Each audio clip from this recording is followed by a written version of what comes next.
Yo, bro, have you heard? Big things come in small packages.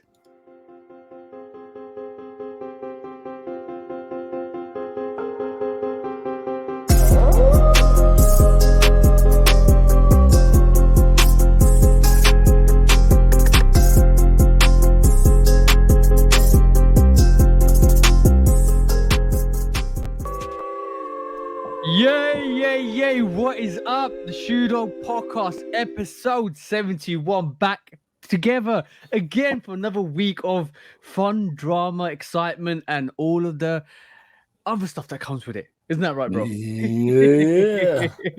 Before Amen. I got jokes today, bro. Have you? I got jokes today, man. Yeah, we're on jokes today. Ain't taking nothing too serious today, man. Chill, relax, and enjoy the vibe today, because like we always say at the start of the podcast, guys, please do like, follow, subscribe, come and chat to us. Let's have a conversation. Let's always break it down like we always do. This is why we do the podcast. Go and follow the bro 808 Kicks ATL on all the social media platforms, obviously YouTube, Instagram, all of that stuff, and also myself, Love Kick Customs, and we're on the audio platforms as well, so go and check out the podcast on the audio platforms. What do you say, bro? Follow this guy. Right, wait. It's right there. Follow. Love Kick Customs or son, and follow Q right there. 808 Kicks ATL. Go and follow us. And let's have a conversation, because that one there, right there. If you're listening, pointing at our lanyards, they've just got our Instagram accounts. So, yeah, just go follow us. Because it's not about following and stuff like that. It's just having a conversation, because sometimes we kind of say some radical things on the podcast and they come true. And when you put stuff out on the ether, it's amazing when it actually comes true, isn't it, bro? Yeah, man, I love it. Exactly. But yes, where should I start this conversation? Big things come in small packages, bro. Have you heard that phrase before? All the time. We're not talking about body parts anyway, bro. We're not talking about anything to do with body parts. We're talking about something that was actually showcased. I don't think a lot of people know about this, bro. And I was kind of shocked when I didn't realize a lot of people don't know about this. Have you seen this, bro? This is Mischief Strike 2 or Strike. How? No, it can't be Strike 2. Strike 10. Strike 1,000,000, strike 1,000, strike 1,000,000,000, bro. Like, they keep winning, and I'm gonna say this is a joke, and even though this might be something that's primarily a joke, this is just genius advertisement. If you don't know what I'm talking about Mischief's new bag, which is the size. You have to use a microscope to actually look at this bag, bro. Because this is half a grain of sand, bro. No, half a grain of rice. So I'm gonna show you guys. If you're not watching, if you listen to this, go and check out Mischief's smallest bag ever, and they're gonna get a lawsuit for this as well, because bro, I'm just saying this bag has got Louis Vuitton all over it. Bro, this is the cappest thing I've ever seen in my whole life, bro. I don't know if this bag exists, because all of these pictures are courtesy of Mischief, bro. They could be trolling us absolutely, because you need a microscope to look through that. And those pictures of all the pictures provided for this actual release are Mischief inspired. Like, basically they've given pictures out to everybody to showcase what they've done. This is the biggest troll ever. I don't think this bag even exists, bro. No, man, bro. How? Like, what type of machines and materials you using to even produce something like this? And what are you gonna put in? Bro, if you didn't check out my sneaker news, it's about time I'll send it to you after this, right? Because I'm gonna say my sneaker news went into, you can put your imaginary mobile, lipstick and lip gloss and all of that stuff, and even with your imagination, because this is what the bag's all about. You can't store anything. You can't store anything in there. You maybe can store some dust particles. If it don't come with a high power microscope, you don't even know you got it. Imagination is the best creation. What, they gonna send you the tiniest? It come in the tiniest box with the tiniest plastic wrap. Like, Hold on. Let's zoom back to the original picture, bro. That's the size of it. Okay, you guys, I'm gonna describe this to you. Imagine a grain of rice and cut it in half, and just take a little bit more off that half. That's what the size of the bag is. that's cap, bro. It's super cap. This picture look AI too. You know what? I'm just laughing because they dared to put Louis Vuitton print on the back. Cause it's cap. It's all cap, bro. And listen, bro. This is the New York Times reporting this. No, this actually came out a couple of places as well. This article's out there, bro, 100% out there. And the New York Times has actually reported on this. You know why I think it's cap is because there's no real item. It's just pictures provided by Mischief. Come on, man. Come on, man. We ain't finna do this, bro. We not finna do this with Mischief, bro. We already know what they about. We already know how they get down. They are winning every time, every single now. Even I can't. I'm not gonna take this to court, bro. I can't take you can't take Mischief to court anymore. No, you can't see the evidence. You can't see the evidence, bro. Yo, bro, they'll be like, "What bag? What bag are you talking about?" Right. It's gonna blow away from the AC vent. So you walk in the courtroom. Oh, bro. You know what? This is insect inspired merchandise. Bro. Yeah, bag. Like, yeah. That's what I'm saying. Rather than your auntie wear it, you got ants wear it. See what I'm saying? Auntie Ant. Come on, man. It's not your auntie's bag, it's your aunt's bag. This is the honeybee delivery device. Yeah, exactly. Come on, man. Yeah, you know what? It's for the queen bees. All right. You win. You said you weren't jokes, bro. No, you win. You got that one. Because that's exactly who that's for. The queen bee. Straight up. One per hive. I'm trying to tell you. Oh, that was funny. You know what? That just made me laugh. When I saw it this week, I was laughing. I was like, you know what? You can't only laugh at Mischief every time they do something. It breaks the internet, bro. I'm surprised this hasn't picked up traction. It might pick up traction this coming week.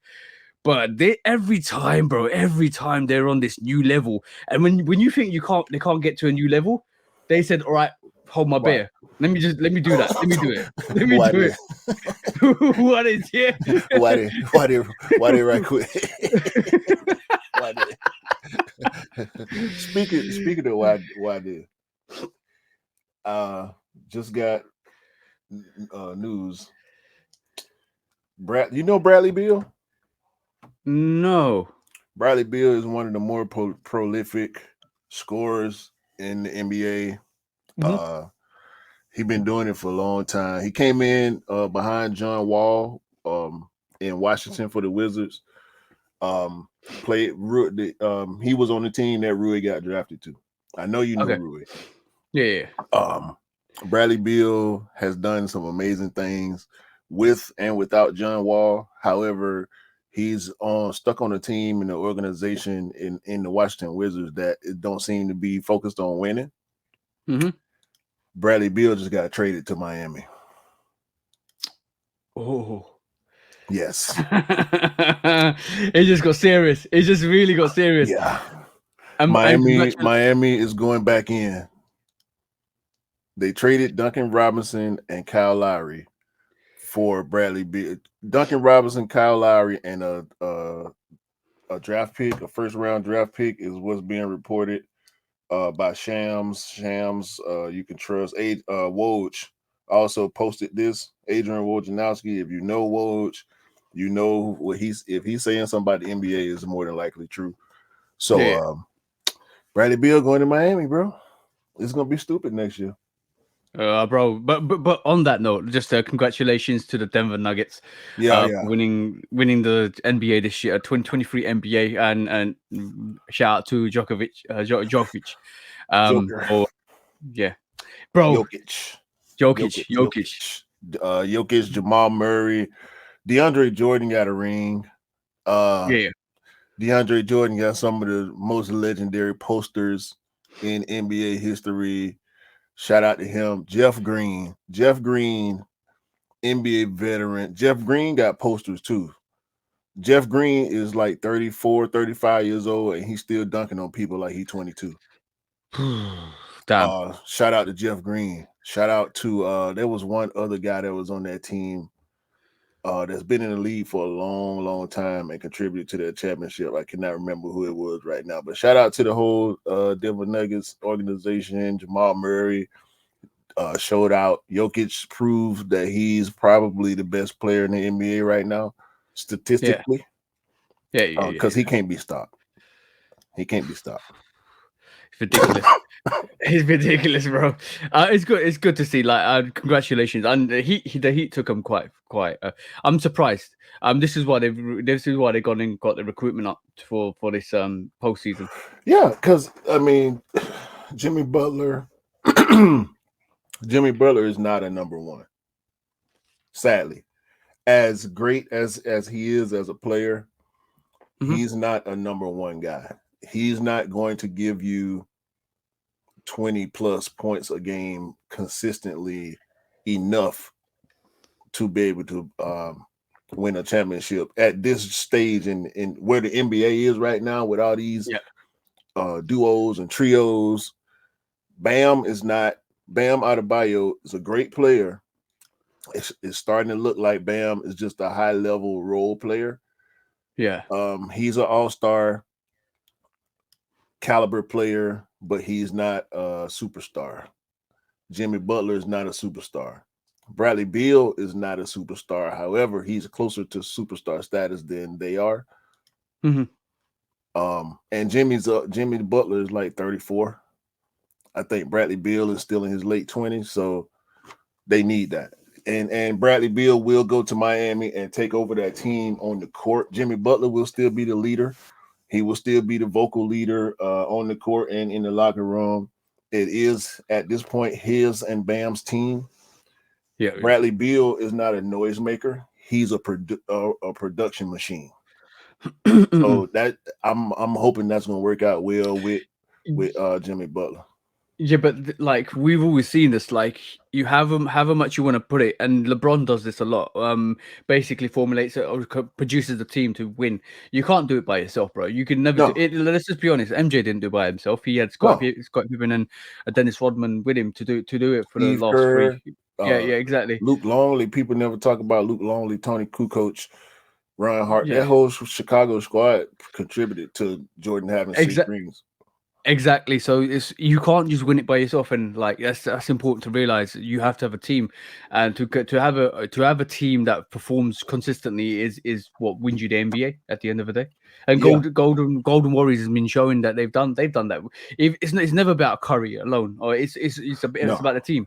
It's about the team. Steph Curry only got his first Finals MVP last year when they won. Yeah. So it was Durant twice. It was Draymond, it was Clay, it was Iguodala, it was all the guys. And you're talking about Livingston. They had world-class players. Yeah, you're talking about world-class players there. You see what I'm saying?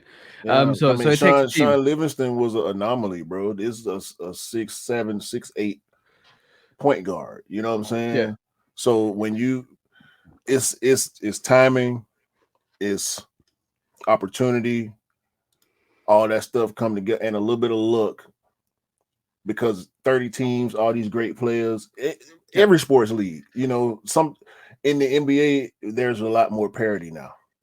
Yeah. So egos don't fly in the NBA either now, because basically you realize that with egos, it just takes away from the team. You need a team to function. You need a team to function, bro. Ask the Memphis Grizzlies about how ego works.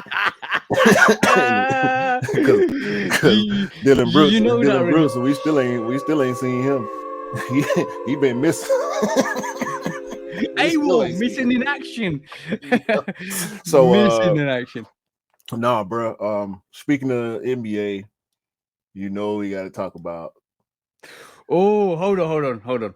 Let's start this segment by saying The curse of 2019 is alive. It's real. alive. It's real, bro. It's real. The first quick strike, unfortunately, is the curse of the 2019 draft class. I was Yeah. supposed let me pull up this full draft class because Okay, the top we of the know draft Zion. class, the top It's of the draft Zion. class ain't doing too good, bro. Zion Williamson, what are you doing out in these streets, bro? Give us a background. Give us a breakdown and a background. So our guy, Zion You- Williamson. Are you claiming him as yours, bro? Now I've been claiming Zion. You know that, bro. Come on, man. Yeah, You yeah. claim him too. We got his shoe. Yeah. I'm gonna say Zion as an athlete could be one of the best, right? But We let me bought just. his shoe, bro. Yeah, we got to claim I him, know. dog. I Unless you're know. gonna sell your Zion to Voodoos, I'm No. not gonna sell mine. No. So I'm gonna claim him. Little nephew I Zion. might get a stripper to sign it though. We might make some authentication to it, you know. Yeah, Zion out here, he out here doing it wrong. Yeah, The 100%. the $200 million man that he is. He out here, and you know what? I'm not gonna kill him. I'm not gonna kill him for being in a relationship with the porn star. Oh no. Wait, it's not about that. It's about all the other activity. Go on, bro. Break it down. So this chick, and I'm not gonna play the clips. Y'all can find them. I'm pretty sure they everywhere. This chick is lighting Zion up. This quote unquote former porn star that he's been seeing allegedly exclusively. According to her, they were in an exclusive one-on-one monogamous relationship, and Zion couldn't keep it in his pants, and he got a chick pregnant. Allegedly, Zion was paying his girlfriend of his was it 30 something like 30,000 a month or something like that. So she got him compensating her wages for not being in the industry. According to her, it was his idea. Now right, show me a porn star that's making 30,000 a month, and I'll show you a liar. I don't listen, bro. The only people in that industry that's probably making that type of money are the veterans that transition into being behind the camera. Yeah, and they do, they got their own productions and they got their own content studio, that they produce yeah. that they don't necessarily star in. They create their own studios. Yeah. Right. So yeah. This chick, I don't know her. I've never seen her before. I saw the picture of her. I never seen her do anything. But I don't think I'm glad. Hold on, I'm glad you kind of clear that up so that if your missus ever listens to this. No. Hold on. Listen, wait. I claim the fifth. I don't know nothing. No.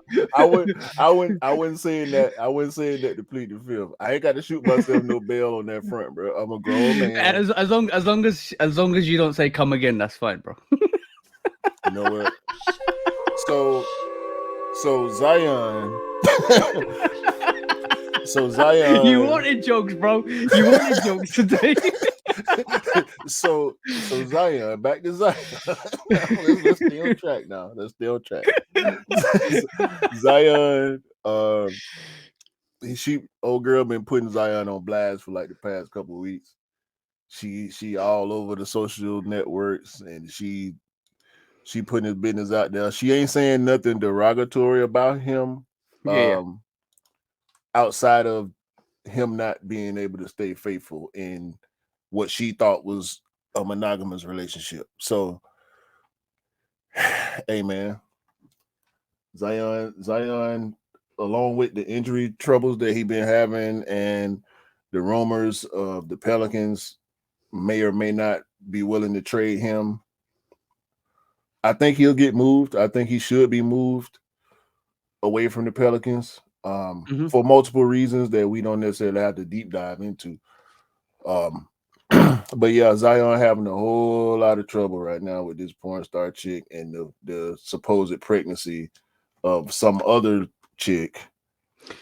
I'm a bit confused, bro, because like he's got pictures of this other girl he's with that's pregnant, and then he's in a relationship with a porn star as well. Yeah, I just don't understand how that works, what the dynamics of that is. Yeah, listen, basically, bro, Zion, he doing it all wrong, man. I don't think he's focused on what he needs to be focused on as far as his career. He got his money. yeah, Now think about this. Zion is 23. He's guaranteed over $200 million. 231 million to be exact, I think is the number. He's going to get that money if he never dribbles a basketball again. yeah. So depending on where his mindset is, he may be done. Don't say that, bro. He may be. Don't say that, bro, because like I can't believe that, because he's got quality, bro. He's got quality to be probably one of the best out there. Bro, Zion's numbers qualify him as a basketball player. And this is what we're talking about. This is the one that confuses me. Like basically, he's with this pregnant apparently girlfriend, and he's got Big another smile, girl. too. Yeah, and he's got this porn star on the side. Bro, is it like having your cake and eating it at the same time? Because it feels like the way. He doing it wrong, bro. I think he was in relationships with both these women. Yeah. He was lying to the porn star chick. What is her name? Mariah Mills. Yeah. He was lying to her about exclusivity, probably lying to the other girl as well. Her name is being hidden right now, and I think that's a good thing for her. But Yeah. I think he had 2 relationships. Neither one of them knew about each other. He breaking bread, and he just doing it wrong, bro. He's not. He may be too young or maybe too naive. You got to think about it, bro. Zion Williamson from the country. Yeah. He don't understand how these high level city socialite women behave and operate. Yeah. And if he ain't being schooled by somebody that knows how to move, that's what's gonna happen. You're not gonna get the same chick making $20 an hour that you're gonna get making $200 million on an NBA contract. No. It's these women, these women don't work. They work you for a living. Yeah. Yo, we heard the Cardi B stories about when she was a stripper. Bro, I know exactly what you're talking about. And that's not even the highest level. That's not even the highest level. I know, bro. And the problem is, like, we'll talk about this, round this off in a bit. But Zion got caught out, and then obviously, it kind of feels like, to me, it's like he's in a relationship with 2 women, and he got caught. Yeah, he was. The Mariah Mills chick, she put text messages out of him, begging her to be quiet and asking her to take down posts and telling her that he got the money for her. If she delete everything, he gonna send her the money. She put all that out there, bro. Zion looking real simpish right now. Bro, I'm gonna say one thing to this, right? This is what happens when you give players time off. This is what happens when players are injured and they got too much time on their hands. And I mentioned this a couple of podcasts ago, and we were talking about the next person we're about to talk about now is detrimental to their career, especially being young and with all that money. And when you got too much time on your hands, not to train, not to do stuff, right? You're going to do foolishness like this. And this has happened in the period when Zion's been injured, bro. Exactly. And we thought he was back this season, looking athletic, looking on game, and then all of a sudden, you know what? Wasn't there a period where Zion was on the court, not playing basket, not playing NBA, and he looked an absolute state? This is the reason why. This is Yeah. the reason why.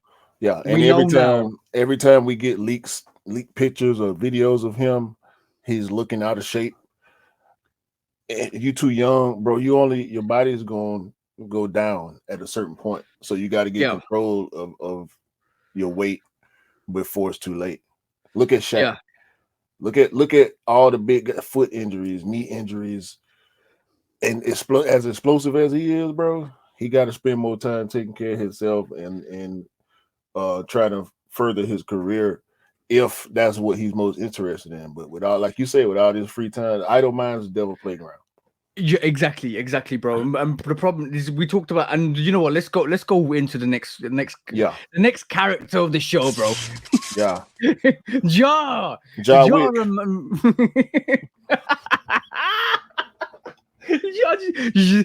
Wick. Ja Wick the fifth, bro. Ja Wick the fifth. Ja Wick the 25. Yeah, that's the one. Ja Wick the 25. You need to change his number from 12 to 25, boy, because you about to sit down for 25 with 25.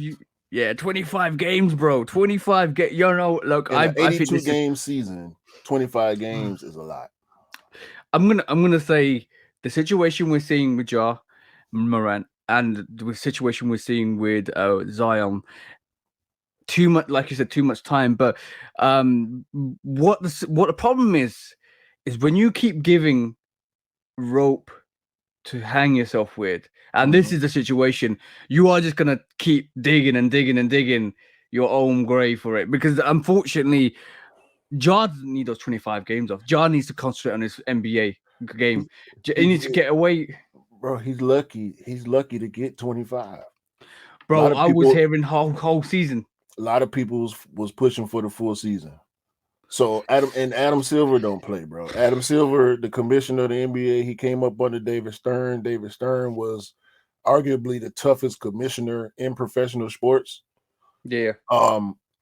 David Stern did not play the radio. Adam Silver came up under David Stern for like 20 years before he became the commissioner. Adam Silver throwing the book all around, bro. He got a rubber book. He gonna bounce it off the wall a couple times before he got dead eye. You know, what's the character from is it Bullseye? The character from Daredevil. Yeah. David Stern going. You remember the McDonald's commercials off the top bleacher, off the rafter, off the scoreboard, off the backboard. Dead on target, bro. It literally that book is bouncing off the NBA players. Like, why are you hitting yourself? Why are you hitting yourself? It literally, bro. Yeah. I just Adam Silver spinning that book around. Hey, man, he's showing y'all. He's showing y'all. Ja Morant better be happy that he got 25 games. Because guess what now? He's probably not going to be an all-star. Because he ain't gonna have enough games before All-Star weekend.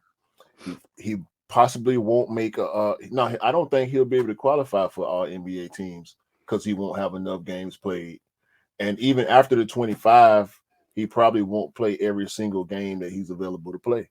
If God willing, he don't get injured, because we know with his style of play, he is kind of injury prone.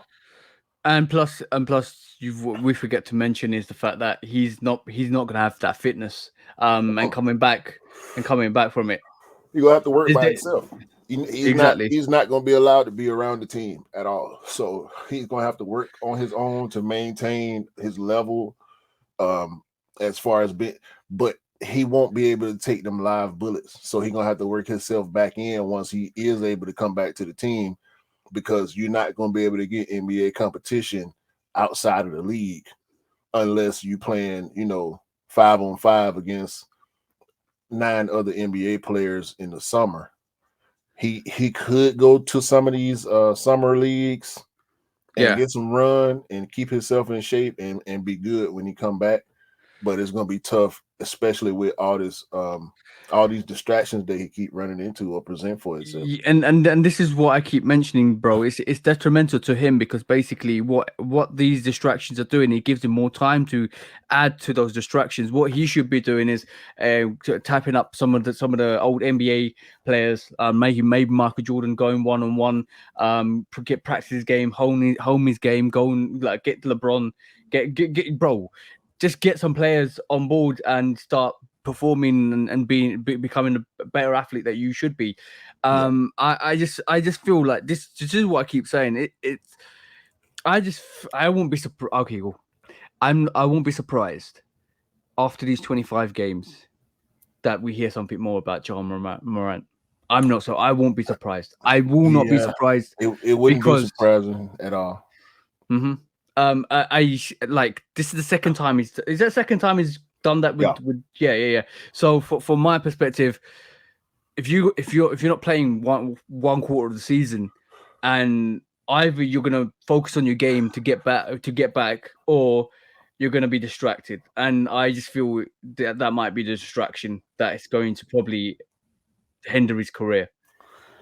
Oh no, man! Maybe he need a porn star or something. Put the guns down. Find something else to play with. Find something else to play with, Ja. For sure. You need to think of something different. Yeah, 100%, bro. Like staying on the NBA a little bit longer. Your boy, the bastard goat himself, MJ. He done cashed out. I know. I heard about it, and you brought to my attention that it was finalized yesterday. Yeah. The Michael Jordan that cashed out on Charlotte, bro. How much did he buy it for? 180 million or something like that, wasn't it? I think it was 200 something million. Okay. So basically, so he sold it for like $3 billion, which is £2 billion. Bees, man. Yeah. By the way, the people that will buy the consortium that bought it actually included J. Cole as well, and Eric Church, which is a country music western singer as well. So basically, it looks like he's handed it over to a consortium. But bro, I keep telling people, right? Okay, we know about I'm gonna say Zion Williamson and Ja Morant are two examples of when people get money too quickly and don't know how to behave. So there should be some sort of, especially with the NBA, I believe there should be some sort of education for these youngsters coming through, because obviously like I was going to mention, when we were 23 and if we were throwing that money, bro, we would be in a predicament because we don't know what we would do with that. You know how bad you was when you were 23. I know how bad I was when I was 23. Bro, I had no care. I'm going to be really honest, bro. I had no care for my life. And that's what I'm saying. I'm a fully educated adult. I'm surprised I'm still here because I could have taken myself out a couple of times in my life. I'm not even joking, and I'm not even joking there. So I imagine that, but having an extra 100 million to 200 million to your disposal, you are going to do something crazy. And this is why I feel, this is why I believe. And we talk. There's always been incidences in the past where we talk about how when professional athletes retire, they'd have no money to their actual name because obviously they don't know money management. So that was really important that people educating all of these athletes as part of their as part of their whole development from being an athlete to a normal person in real life, right? So that was important. And like I'm gonna show you this, bro. MJ is a prime example of how to maneuver. If you wanna know how to maneuver and with in terms of money, look at the big investors, look at the big people that put investments together. MJ is basically turned around the Hornets and made $3 billion from them, right? That's an investment. So if you want to be wealthier in the future, you got to put your money into investments that will churn out. We're talking about, like, a lot of people say this, and there's credit to the people that say this. Why buy sneakers? Why, when you can buy a stock of Nike? Why buy something you can just do something investment terms? You see what I'm saying? So that's really important. So invest in yourself for the future. But when we talk about the early end, I think there should be an education for these athletes coming through to kind of how to money manage. And if you live in the UK or the EU, and if you win the Euro Millions, they would actually sit you down and talk you through how to money manage. I think that's really critical. Money management is a really critical thing for everybody to learn in their life, especially with young athletes, especially with Zion and Ja. Like, there's a way of behaving professionally. See what I'm saying? Yeah, and when you're young, you just want to ball, bro. And you got it like that. You want to ball out. You want to do whatever you can because you can. You want to take advantage of every situation that's put in front of you for the most part. And sometimes you crash out, man. And a lot of these athletes end up crashing before they get a chance to actually see the real bag. But, exactly. The bastard GOAT. Everybody's not gonna have what he had because he was kind of the first. He was the first athlete to build a empire. Likeness. He was the first. I think he was the first professional athlete that actually asked the stock for from within a company. In terms of so you could understand that, but that's the blueprint, bro. You see what I'm saying? It's gonna be more difficult for other players to achieve what he achieved because he's at the pinnacle. And as long as his relevance remains, it's gonna be tough for other players. We see it all the time with with LeBron and with Kobe and other Steph Curry, even players that develop their brands and spin off from the bigger brand like he did. A lot of them they're not gonna reach. LeBron will. I mean, LeBron has Steph Curry on his way, Durant on his way, and we just got news of another one of our guys. Yeah. By the way, let me just say congratulations for MJ for getting that 3 billion bag. But you know what? I'm gonna say this: it's still well deserved because we love to see the success. But this is why MJ is the greatest. In like not even in NBA. I'm talking about the greatest athlete ever. In my terms, because what he's done outside of the NBA is as iconic as what he's done in the NBA. Yeah. So tell me another person. No, tell me another athlete that's got a brand like Jordan Brand that can compete. That can compete with Nike themselves. That can, bro. Like when you talk about Jordan, that's what I mean. That ain't gonna happen again.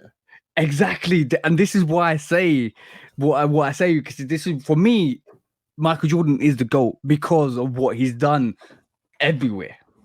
And that's the thing. Well, you could talk statistically. I say LeBron's the best, right? But in the NBA. But when you talk about the influence inside, outside, left, right, center, up and down. Look, bro, Jordan? Who's bigger, Jordan or Nike? Let me. Yeah, but I know we're gonna say Nike, but like, what sells? Would Nike be the same without Jordan? That's the question. No, that's exactly, bro. And like when we talk about Nike and Jordan, we're talking about that. We're talking about levels with almost the same level, and that's what makes it iconic. Didn't bro. I pick up Nikes, but I pick up more Jordans than I pick up Nikes.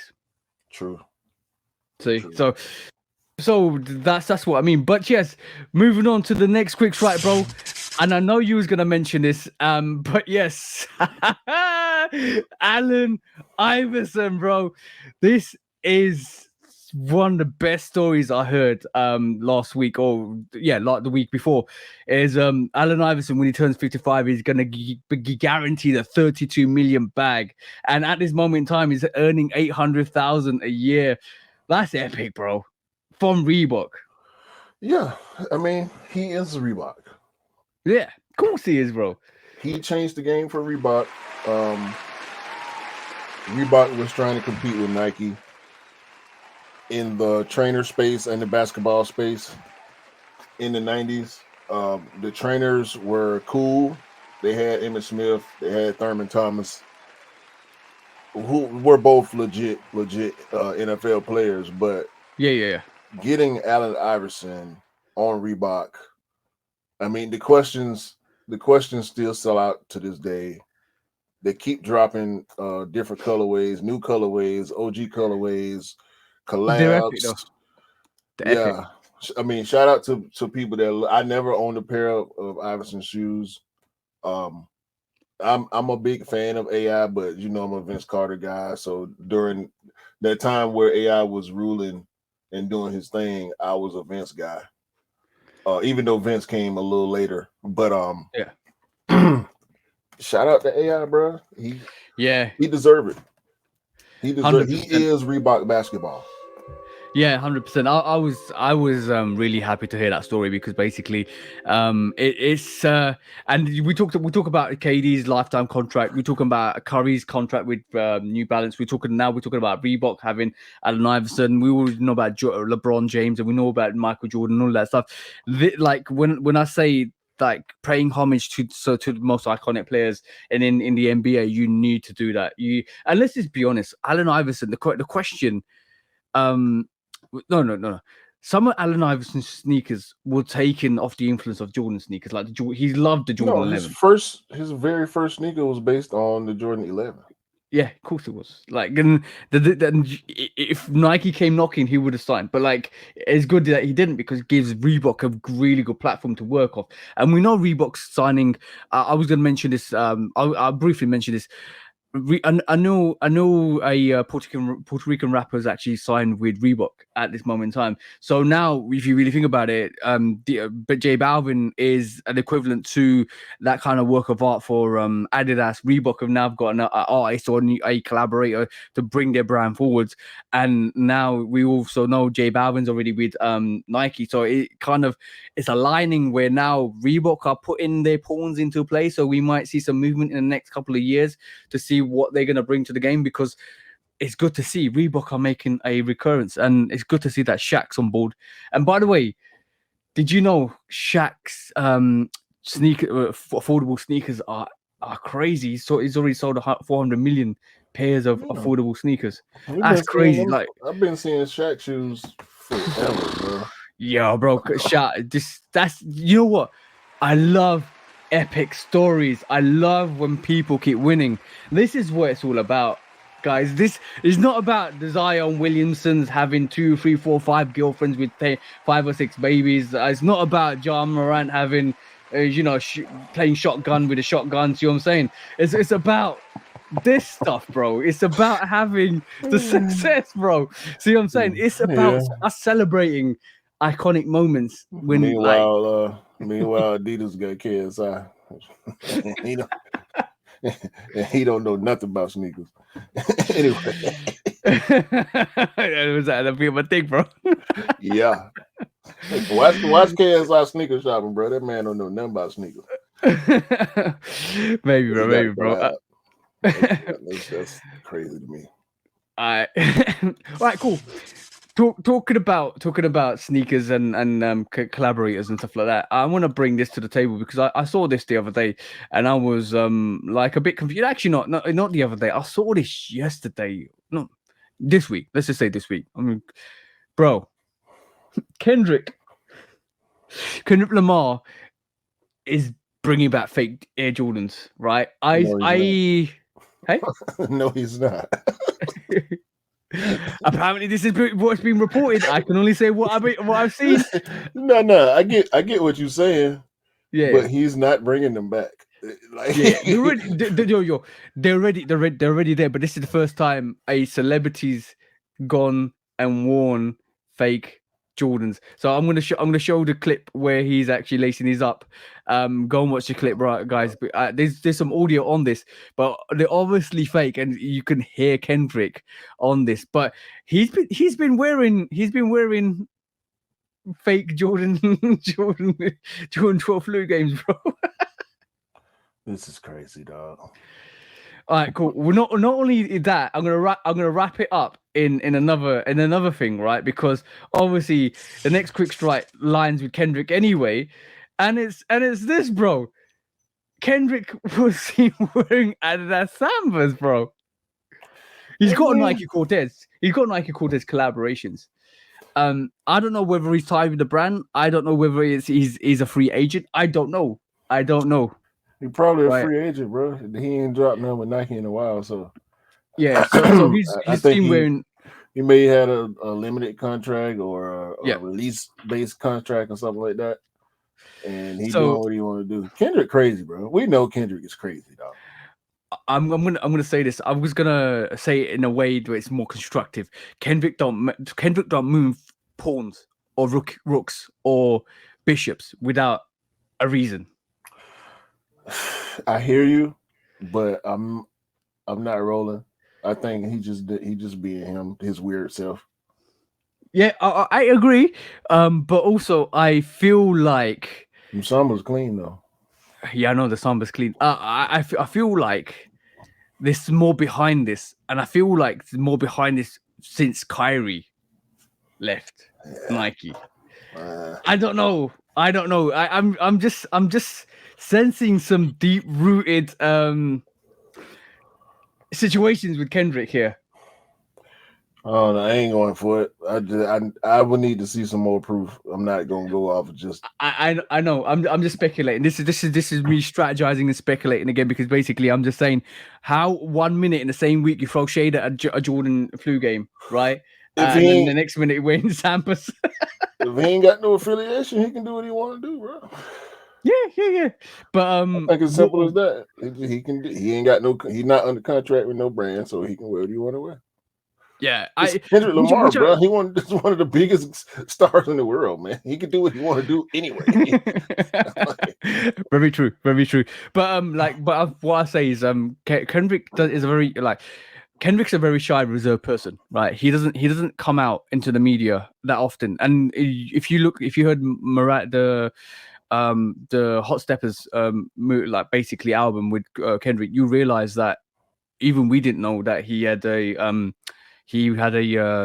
affair with other people when he was with his missus and all of that stuff. So from that perspective alone, he's a very private person. Whenever he does something, it's notable. And this is why I say there's more meaning to this, because you don't see Kendrick out in the J. Cole and Kendrick, they not out there like that. But the thing is, J. Cole is outside more than Kendrick is. But Kendrick, we know he's cryptic, and I get with your speculation because of who he is and how he moves. Yep. But this could very well be music related, because it's being reported by a sneaker outlet. Doesn't mean that it's a sneaker thing. Exactly. So I don't think this has anything to do with sneakers. I think Nice Kicks is posting this because it's Kendrick, and he's wearing sneakers, and he don't be outside like that. This is a photo shoot. Clearly, he could be promoting a brand, his own brand, or he could be, it could be a photo dump. We don't know if these pictures got took last week or last year. Yeah. Or I agree with that. It could be some music coming. He could be promoting his label. Hey, more music from Kendrick is always a good thing. I'm gonna say just one thing on that. And it does look like a photo shoot. And remember when Snoop said, "Just beware of the small guy with a backpack." Hey man, we know how Kendrick pop on. I know. I can't. You know what? If there's an album coming, I'm here for it. I'm absolutely here for it. And he come outside with bazooka every time he open the door. So listen. By the way, Killer Michael. Oh yes. Is the album of the year. I heard it because you basically sent me the link and you told me to listen to it. I can concur. That album goes in, bro. That album really goes in. I love that album. The acoustics to that, the whole feeling to that album is dope. I'm talking about like the gospel feel to the album, the storytelling to the album. It is so dope, so dope. And you know, you said it reminded you of the Kendrick album. Yeah, it did. Mhm. It did. That, yo, bro, I zoned out. I was sitting there for 44. It's a 44-minute listen, and Yeah. I just didn't. When I listen to an album, right? This is me. Within the first 5 seconds, 5 to 10 seconds, I try and listen, and if I'm feeling it, I'll listen. Otherwise, I skip. Right, and that's normally me, and then I'll come back and listen to it properly. And my first experience, like, this is how I listen to an album. Pull the album up, listen to every single song for the first 5 to 10 seconds, and if it grips me, I'll listen to it, all of it. Right, and then if it doesn't, I'll skip the song, and I'll listen to the rest of the album, and then I'll come back to the missed songs and try to delve into a bit more. That I'm just like that. Right, and the Kendrick album, every single song I've listened to the Kendrick albums, I've never skipped an album, and I've never skipped a song. Right, same thing with the Killer Mike album. Never skipped a song. I was on it. I was listening to it. There's some artists when you can kind of like, I listen 1, 2, 3, 4, 5, and then this is not that great. I'm gonna move on because I want to listen to the other songs quickly. Then I come back to it. Yo, it didn't even skip a song, bro. That was dope. That album was super dope. Yeah, man. Album of the year. With a lot of other big artists, rappers coming this year. I think we probably get 3 or 4 more major album releases from rappers.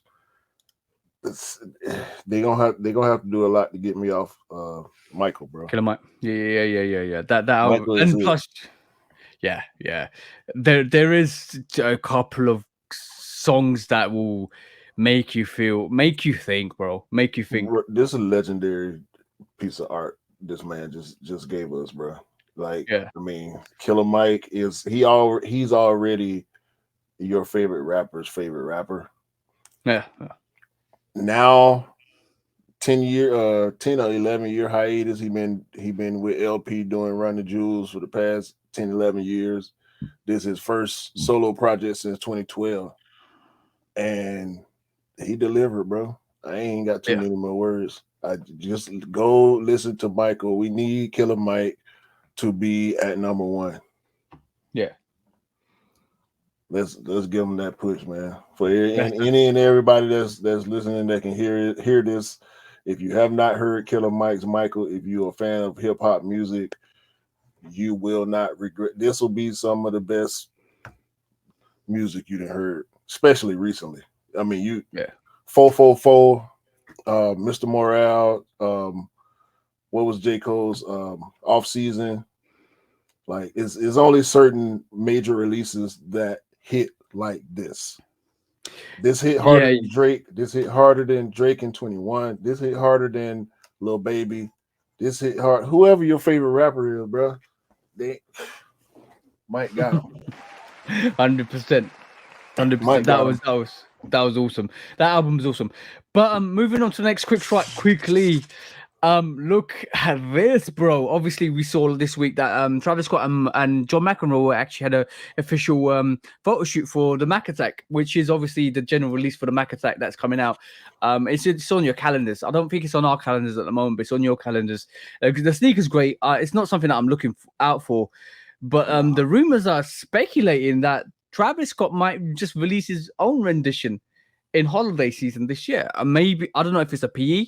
I don't like to believe it's going to be true, because obviously we know Travis is rocking different silhouettes with his own inspirations. I think this might be another case where Nike's actually, we talked about this in the last couple of podcasts, where Nike's just thrown him a couple of silhouettes that are coming out that they want to actually promote, and he's put his own spin on them to give him the hype, which I believe is more true than him releasing the rendition. I still believe the Travis Scott 7 might be a thing. I still believe the Travis Scott 3 is going to be a thing. The SB got debunked, obviously, because it was basically not coming out. And then there's still rumors about that coming out. So there's so many rumors at the moment, and June is full of rumors for some reason. Because I think the releases are slightly a bit slower, but Travis is the main attraction for this sneaker circus, and it just feels like that. There's whenever he puts on the sneaker and does something with it, everybody just jumps on it, and I can understand why. But there's obviously the photo shoot with John McEnroe happened this week, and it was just for the general release Mac Attack, and it's great. It's epic to see that come back. But will we get the Mac Attack Travis Scott? What you reckon, bro? I doubt it. I think it's probably a PE. If we do get a Travis version, I don't think it'll be the OG colorway, which is Yeah, what we yeah, saw him wearing with the OG colorway with a reverse swoosh. But yeah. um, I really like how Travis is digging in with Nike, being real Yep. active. The golf, we saw the golf stuff. Now we see I'm him gonna. playing tennis. I want to see Travis do more advertising with Nike. It's cool. I know, and I love that. Look, the reason why me and Q say what we say about Travis promoting Nike products at this moment in time, think of it this way: golf sneakers, Jordan 4s, Jordan 1s, golf sneakers, and then all of a sudden, Khaled is wearing golf sneakers, is promoting golf sneakers, and then Nike's like, Travis, just do us a Jordan 1 golf, please. Here you go. Bang, it's coming out. All right, the next, John McEnroe's got his Mac Attack. Not a lot of hype behind that. Not a lot of people talking about that. Travis, go with John McEnroe. Do this Mac Attack for us. Here you go. Bang. And we're all talking about it now. Assured Wear's SBs. Nobody's thinking about it. Nobody's talking about it. Oh, Travis, you know that run where you got that event you got? Can you wear this Assured Wears and do your rendition? Here you go. Bang. Travis, yeah, no, we just Jordan 3's 35th anniversary. Do you want to do a Jordan 3? Yeah, maybe. Here you go. Back. This is what I'm talking about. Travis is the money bank. Travis the man. Yeah. He is his own hype machine.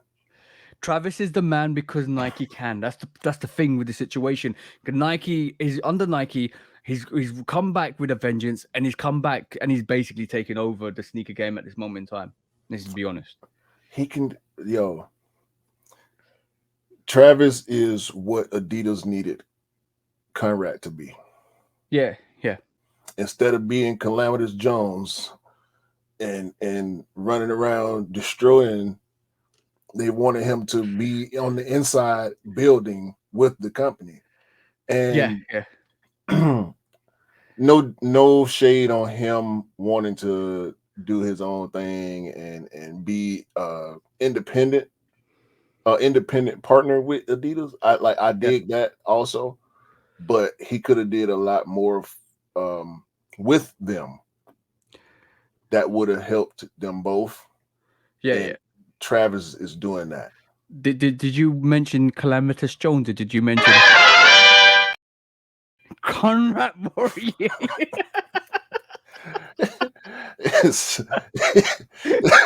Listen, Travis ain't gonna crash. That Astro World thing, yeah, that was a big mistake. That was a big hindrance for him.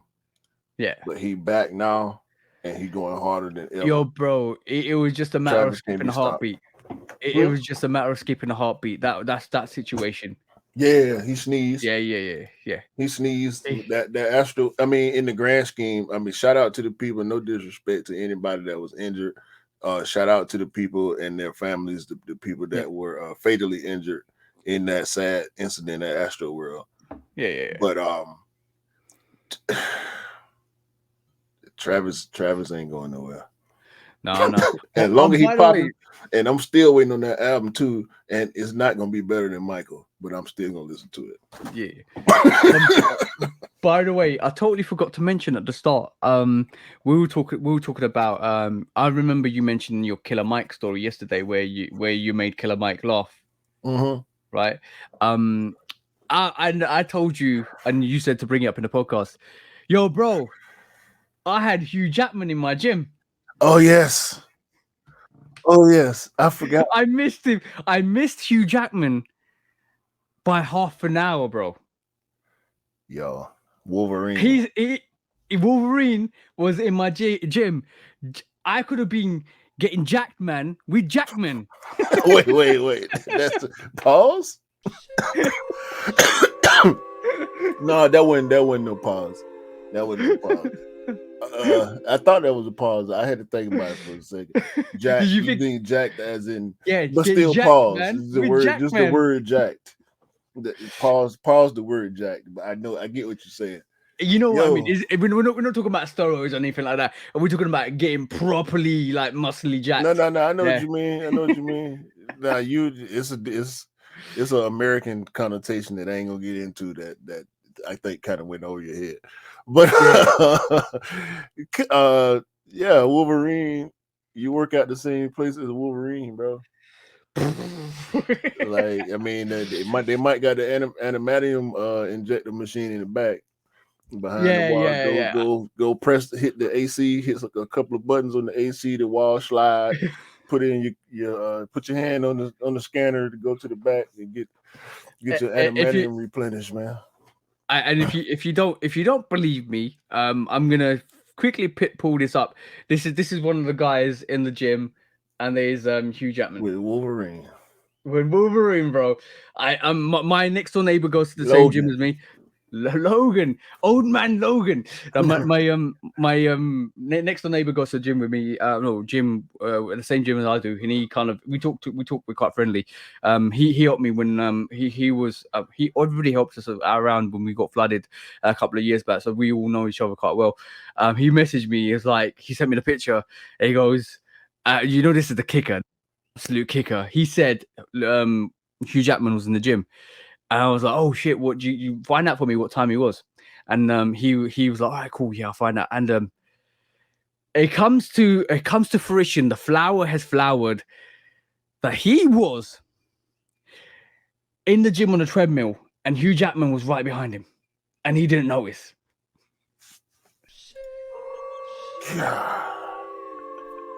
He's kicking himself, bro. You have to. He's kicking himself. So I'm assuming that the treadmills are in rows. Yeah, rows and rows behind and stuff like that. Yeah, you got to get on that back row, man. Behind him, to bro. The front row. He went to the wrong row. Behind him.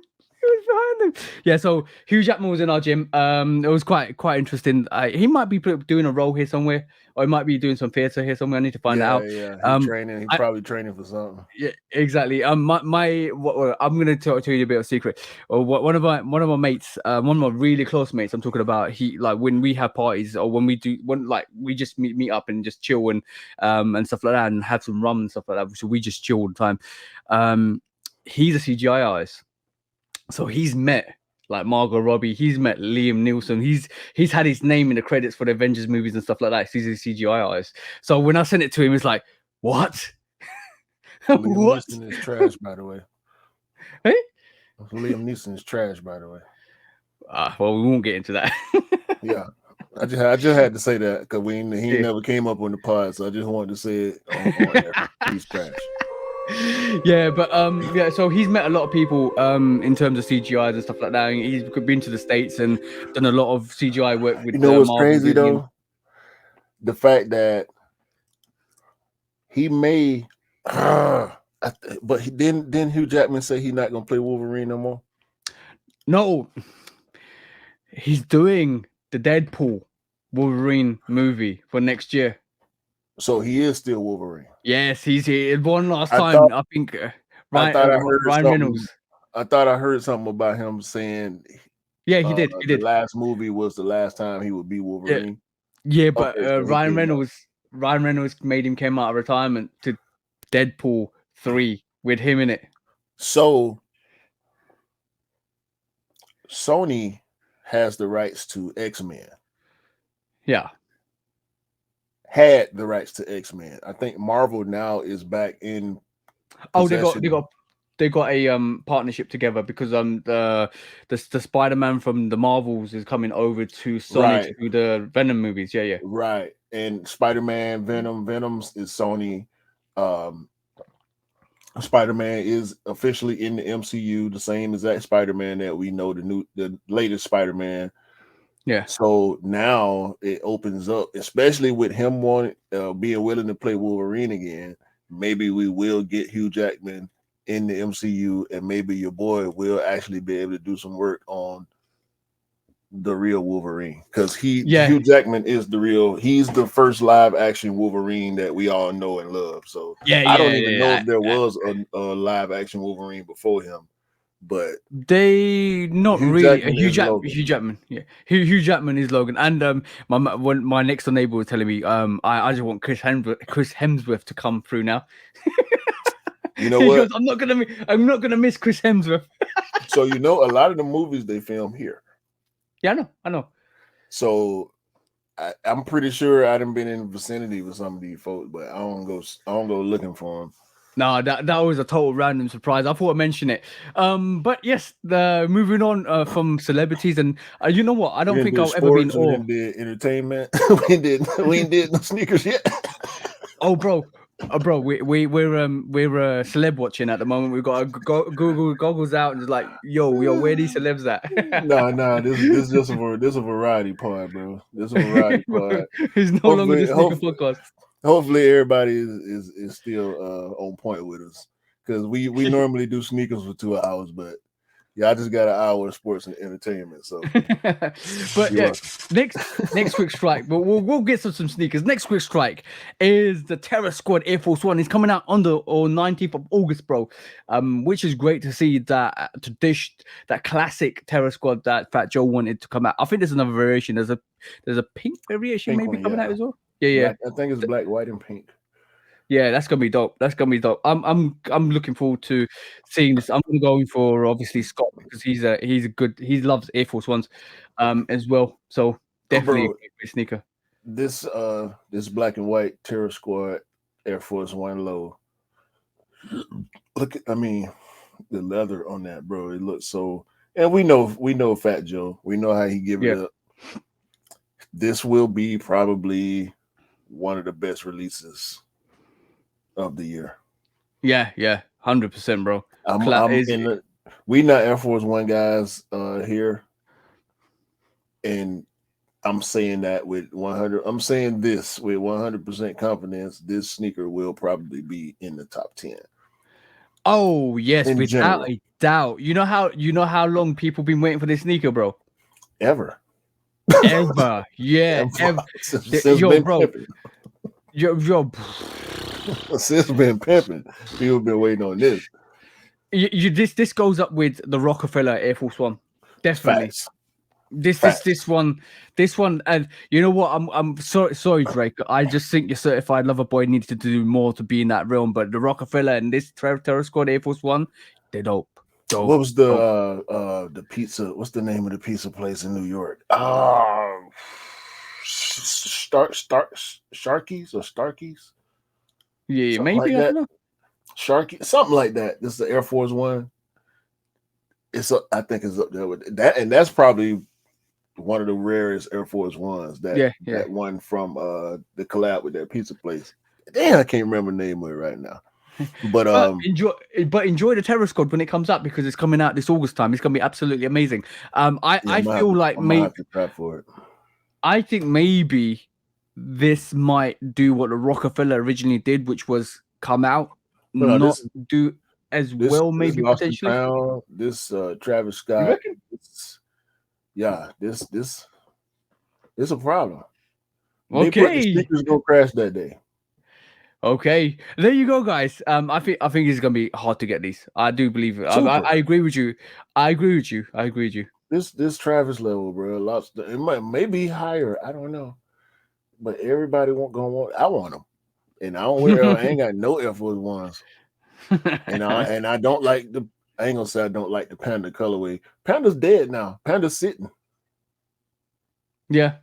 We don't use the word dead on this podcast. The pandas are sitting. Yeah. The pandas are sitting. It's good though, because you can get the pandas you want. There's only a certain amount of times you can saturate a sneaker before it doesn't sell out. Speaking of panda, woo! I wish I played baseball, so I would have a reason to buy some Jordan 1 cleats. Bro, look at this. Oh my God. Chicago Jordan 1 cleat, bro. Yo, Jordan 1 Alpha Menace. Y'all Google Jordan 1 Alpha Menace. Yo, bro, that is a menace. Cleat. That's a menace to society, bro. It's the Chicago Jordan 1 baseball cleat, bro. And these flew. The black and whites are still available in 7 through 11 on Foot Locker, but I wish I played baseball, bro, so I would have a reason to buy these. If I Yeah. played football or soccer or any field sport, I would probably buy these. I know they made for baseball. They made for baseball, but if I played on grass or turf or dirt, yeah. If I played golf, I'm getting them Jordan 1 cleats, bro. They I'm gonna say something crazy. This is a hot take. What's that? The Jordan 1 baseball cleats look better than normal Jordan 1 basketball shoes. What? That's what I think. What is it? Is it just because of the outsole? It's just something about it to me, bro. I really, really love these cleats. Coming to a basketball court near you, Q Rocker is gonna lace up.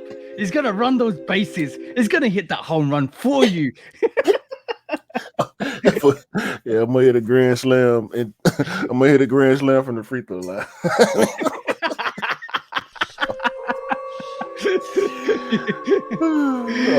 I'm gonna intercept the alley oop and score a touchdown at the other basket. Okay, moving on. Playing foot skip ball. Moving on quickly to our next quick strike, right? All right, cool. It looks like MJ's original flu game sold for 1.3 million, bro. It looks like a lot of collectors are starting to pick up all of these old MJ worn sneakers. Yeah, which all is absolutely the awesome. you remember when they announced that they were going to sell all the championship shoes? No, I didn't remember that. What was the last one that went? The 13? 13, the 13 Bread numbers, 13s? bro. Yeah, Playoff numbers, bro. Not player. Yeah, it was a bread. Yeah. So yeah, they running through. They running through. We seen the 13. Excuse me. We saw what else? We saw another one of the championship shoes sell. We saw the Biggest Smalls 13 sell at Yeah. well. You're right. Yeah, right. So I think this is the second of the championship shoes that we see. So we got a 7. We got the 6, 7, and 8 to go, bro. Yeah, 6. Can you imagine? The infrared 6 is going to be crazy, bro. And we got we got the 14s, the last shot 14. I think the last shot, that's what it was. Did the last shot 14s already sold? I think. I don't remember that selling, but maybe I missed it. I don't know. Okay. That's fine if it hasn't. But yeah, it looks like they're going through the championship sneakers, bro. It's iconic to see that. Basically, I don't know whether some of the money's going to charity at all. I wasn't aware if it was. I don't think it is. I think it's just straight up sale. Yeah. But yeah, man, that's probably the most legendary of the championship shoes outside of the 6 from the last game of his first championship series. I would probably value that one. What, Pizzagate? No, I would value the bread 6 from his first championship higher than this flu game. Yeah, any of them. Probably the first shoe to do it, and the last shoe to do it. Yeah. The last shot is iconic for its own reason as well. But it got a lot of disrespect when it last came out as well, because a lot of people, he just sat and went on sale until the last game came out and then actually said, "Oh, I remember these." That's always the case. Yeah, Last Dance changed everything, man. Yeah. Oh, by the way, next quick strike is this Jordan 11 DMP, all leather upper. It looks like stitched Jumpman on the back. What do you reckon, bro? Are you excited about these, or you just feel like it's not necessary? Insert Dave Chappelle, Rick James, give it to me gift. Give it to me. I'm gonna say this caveat to this, right? this is not official pictures. This could be a UA. We know the fact that some people we know no, let's not even mention it till later. We know there's a lot of pictures going around at the moment that are trying to beat the market to kind of work out this is like give you what it's gonna be before it's gonna officially show. So this could be like to me it's an unofficial picture, so we don't know where it's from. Let's just be Well, honest. Right? XC sneaker has been on point. Yeah, yeah, yeah, This yeah. seems to be one of the leading accounts as far as breaking first look pictures. I've I been just want seeing to. I that just XC sneaker logo a whole yeah, lot. yeah, but But it's no, not check. trusted. So it's not It's trusted. not. Sources. It's No, not. However, trusted sources are rolling with this report. So yeah, yeah. Savvy, So Savvy roll with it. At this point, So These Savvy sneakerheads. is Z Sneakerhead, So Savvy. A lot of the big accounts. Sneaker Bar Detroit is reputable. They report everything, but Yeah, no, I'm with this, bro. I've never liked the white mesh on 11s. yeah, yeah. So I'm cool with this leather on this DMP. I'm going in. Yeah, we all going on that. I I don't have love the feel. Concords, so I've got yeah. Concords, but it gives me a different variation to this actual the Concord variation because obviously it's a DMP. But one thing that's missing from this DMP, and I don't know if they're gonna do it because I've heard rumors they were gonna do it. There's only one thing that's missing on this DMP. You know what it is? Well, The Jordan. no, it's supposed to be missing. We don't need I that, know. bro. I know, but the rumors originally was. Then this is why I don't like rumors. The rumors originally was it's gonna come back with a Jordan on the eyelets. I'm taking it off. You rubbing it off? Yeah, I didn't buy the Jubilees because they had the Jordan on the eyelets. I got a heat gun now. I'm taking them off. If it comes with the Jordan down the side, I'm taking it off, bro. Period. But that leather, Yeah, it that looked good. leather. That looked good. I would like to say what I'd like to say, but I can't say it because it's a part of an anatomy. But that leather is buttery. Baby Buttercup. bottom. Buttercup. Yeah. Very Yeah. much so. All right. I can't wait till that comes out. It's gonna be the tomb. If it come with the tomb blade like that, yeah, man, we good. right. Nick, moving on to the next quick strike. Everybody like wait for full time for that DMP 11. It's gonna be absolutely fantastic. I just love it. You know what? I wouldn't be surprised if they released 2 million pairs of those because obviously they released about 1 million pairs of those Concords. They released 2 million pairs of 1.8 million pairs of those Bread 11s. So they go that it's going to be a big holiday release, especially being that Concord colorway is going to be more available, and I am going to absolutely love trying to pick that up. Absolutely dope. Moving on to the next quick strike, bro. It's tell me a bit about this story because Samuel Jackson ain't happy with Nike. Well, it's not that he ain't happy with Nike. He told a story. He was trying to work with Nike early in his career. He wasn't notable at the time enough for them to want to work with him, and so they turned him down. And was it Reebok? Reebok ended up giving him a deal and sending him free stuff. So he been rocking with Reebok ever since. Yeah, Reebok and the free stripes ever since. Yeah, so basically he's been wait. It's not Reebok. It is Adidas, ain't it?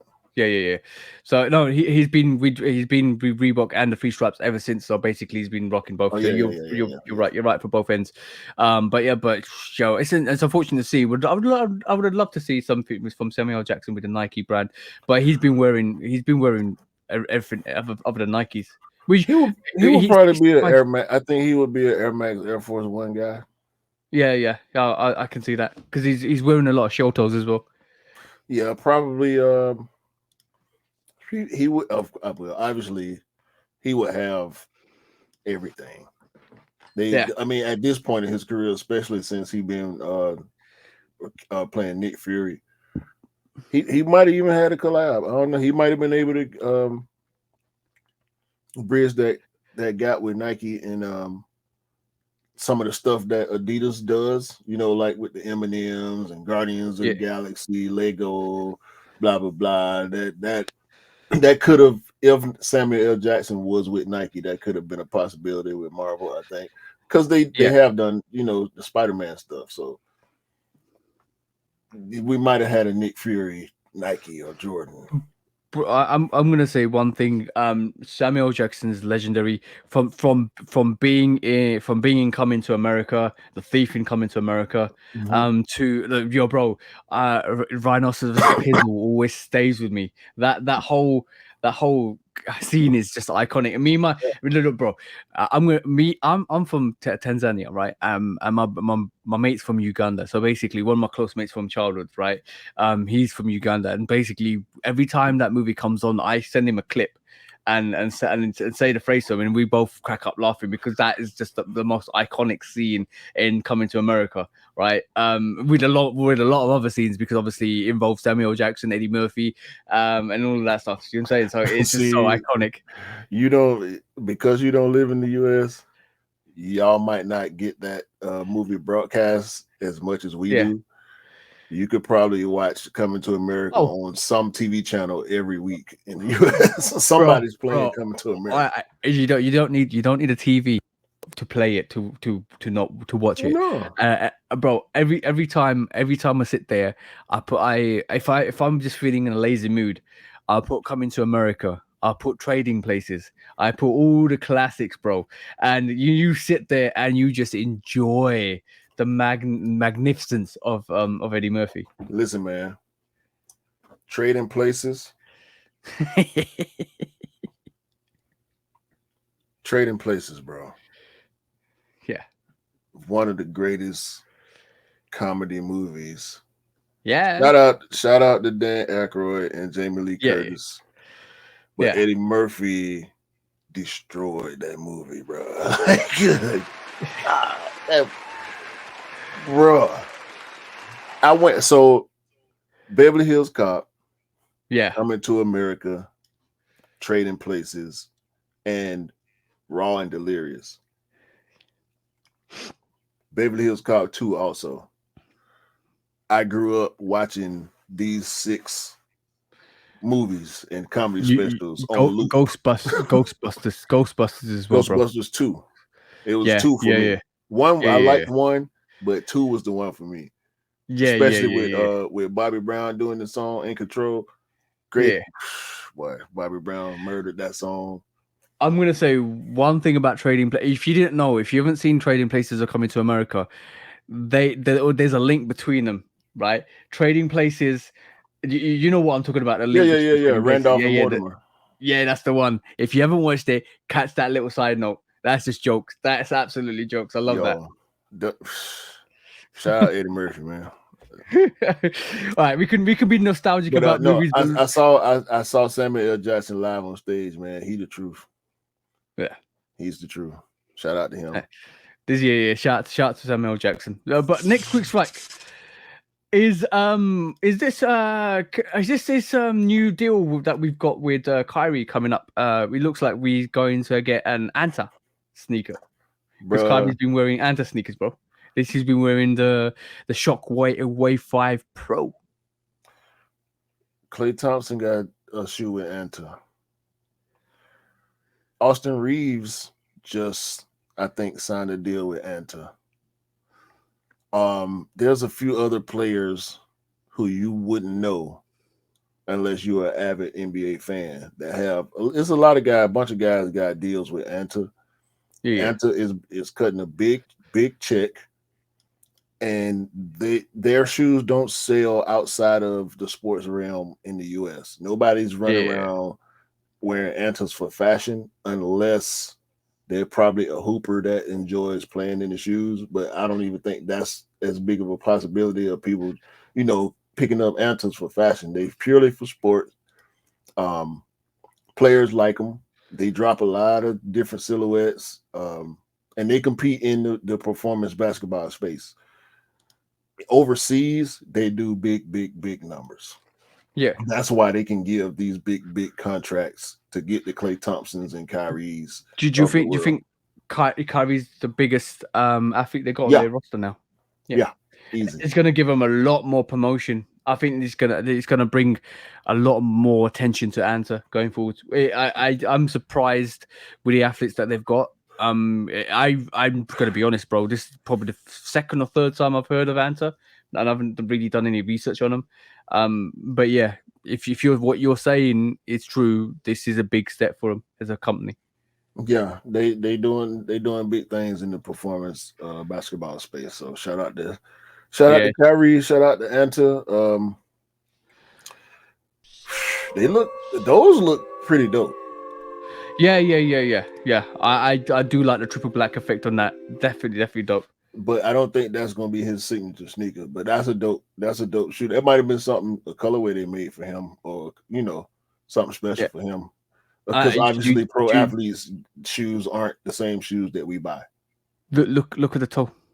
Yeah, I see that. All that graphics it looks suede or either felt. The African print on that toe. Can you see it? Tribal print. It's either African or Indian, Native American inspired. So yeah, dope. This is good to see. I think Kyrie came out a couple of weeks back, or maybe a month back, when he talked about announcing his sneaker deal. Now he's showcasing some sneakers, Anta sneakers. So it looks like this is going to be Kyrie's first signature sneaker with Anta. Is going to be the company that he signs with.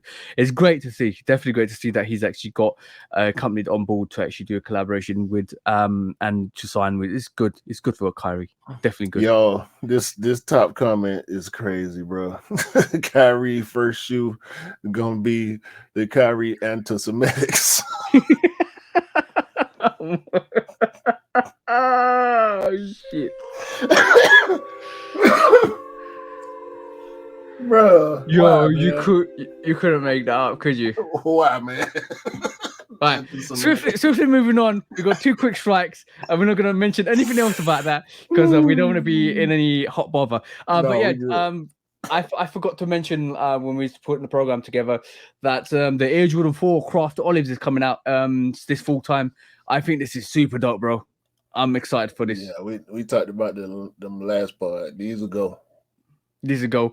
And the last quick strike for the day is, before we move into the main topics. Have you been seeing this, bro? Have you been seeing these sneakers on the socials? I saw that. I don't know what's going on.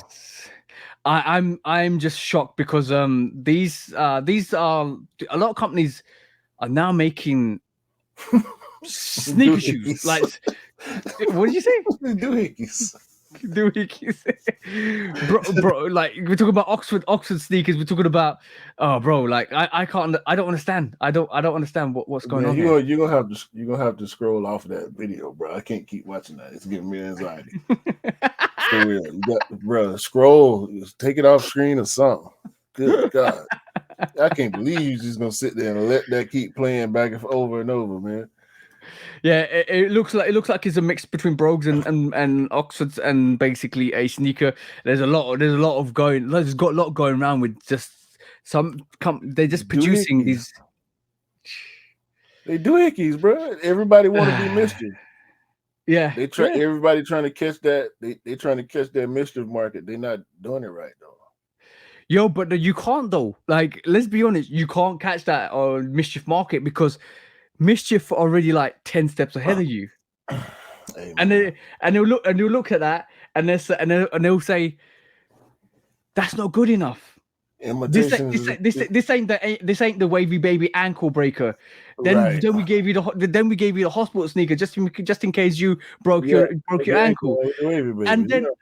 And then when you think you've broken your ankle and it's repaired, we'll give you the Gobstomper where you can actually smash the sneaker rather than smash your leg.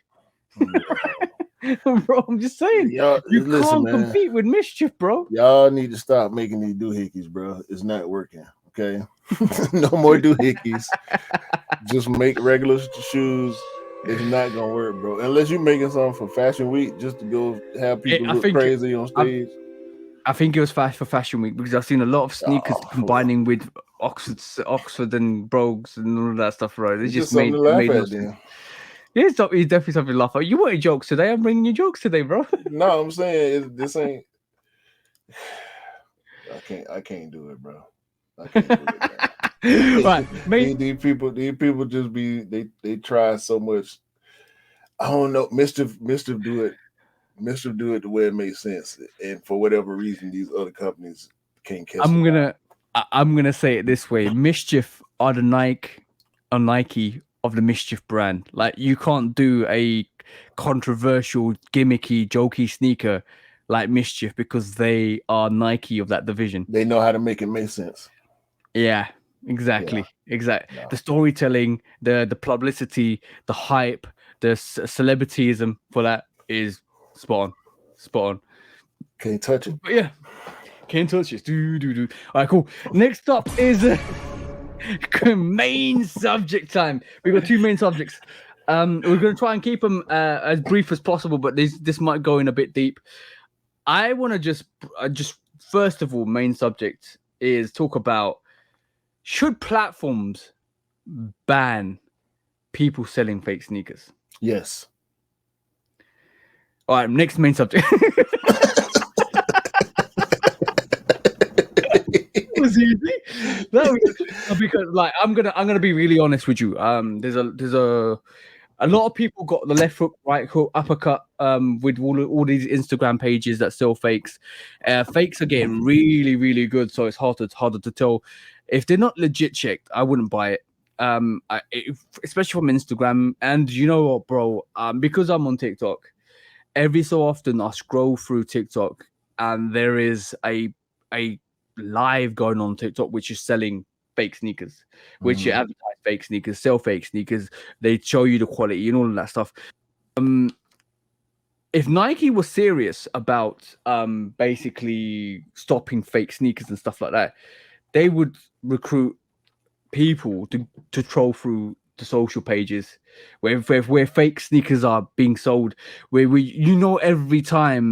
every week you get a notification on Instagram that this guy is following you, and it's they need to track these. Like, first of all, they need to make sure Instagram's on top of it, and TikTok and all the social platforms, and they're banning these sites or banning these accounts, because if you're serious about taking down UAs, you need to kind of start at the root of the cause. Well, realistically, it's a far-fetched idea to ban people because of they're doing content based on fraudulent products like that. Yeah, it's copyright. The products are copyright. So if you copyright music, why don't you copyright products? That's on Nike. That's not on any social platform. Yep. So I said yes because I would like to see it go away, but I don't see where that would be in the best interest of Instagram or Facebook or TikTok to ban people, because that's not the business that they're in. They're not. Instagram, Meta is not in the sneaker business. You know what I'm saying? Yeah. Facebook and Instagram, as long as you're not posting, community guideline infringing content, they're gonna let you rock. And I understand. Selling products is a part of the service they provide. I agree with that, and it's only for us to give education to people to kind of highlight the fact that what we get, what they get, and what not, what's legit and what's not. Unfortunately, like when we talk about these situations, a lot of people that are new to the game or new to sneakers find a page on Instagram that or a sort of a sneaker that they like, and it's going for cheap, and all of a sudden they buy it because they think they don't know any better. Then you get foolish people out here in the sneaker game that actually promote UAs with discount codes, which has happened in the past, and unfortunately, and even though they know better, that they for the clout chase, they want to actually kind of promote that and get some money off it. You get that as well.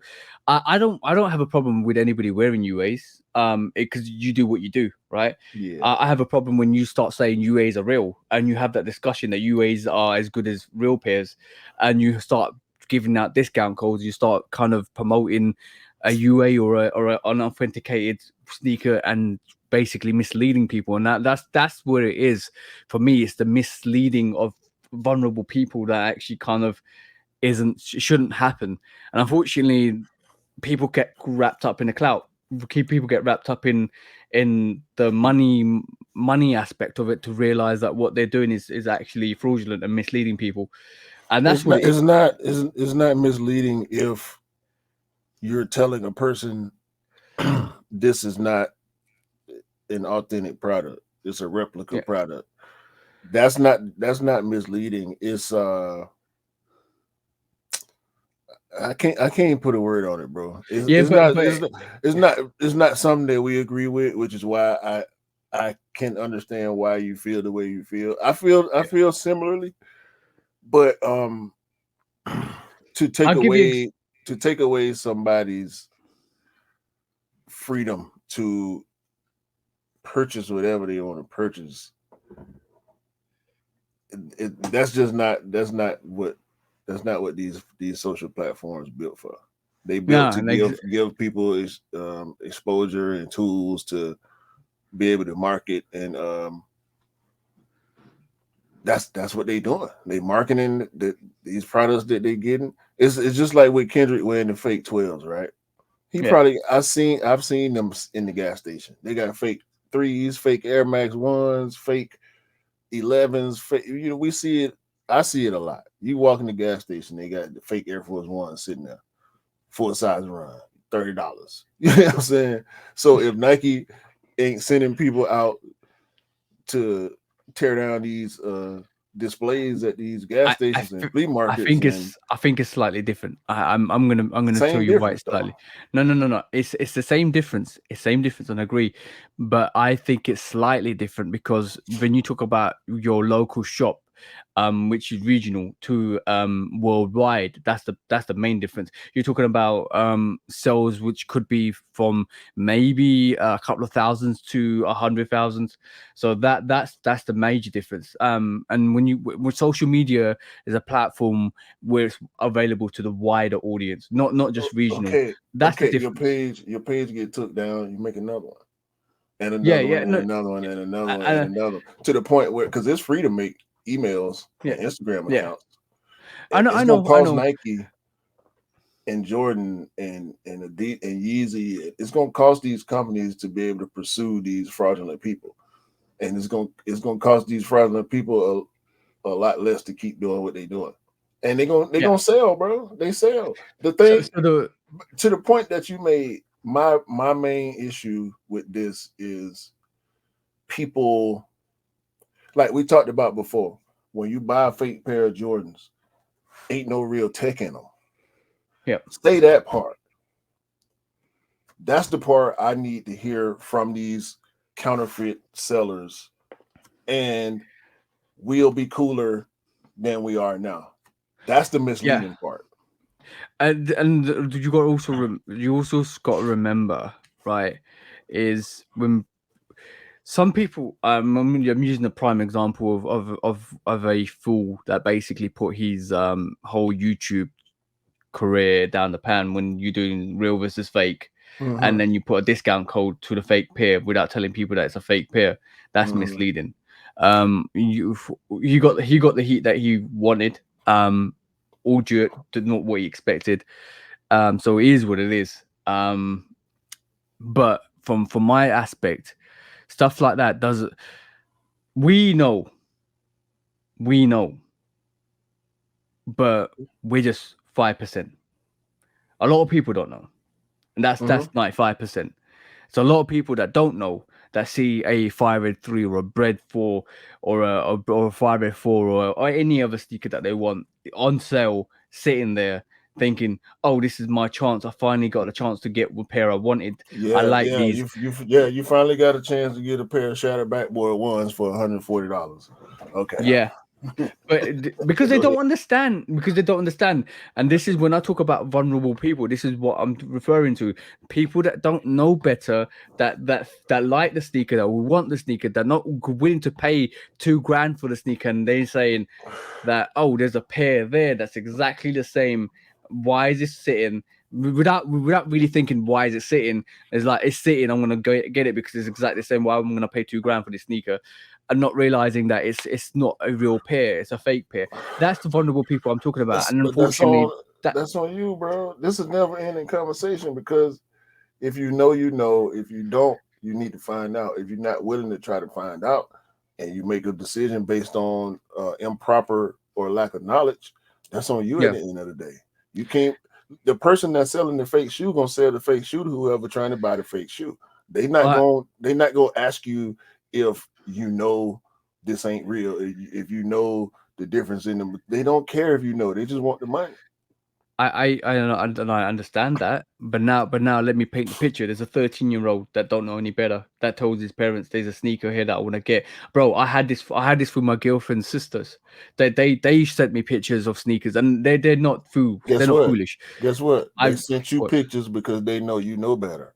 And they exactly. were able to make decisions based on having full knowledge or better knowledge of the situation.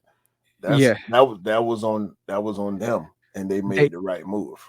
they learned that they learned from actually buying a fake pair, and I just turned around and said, "That's not legit. What are you doing?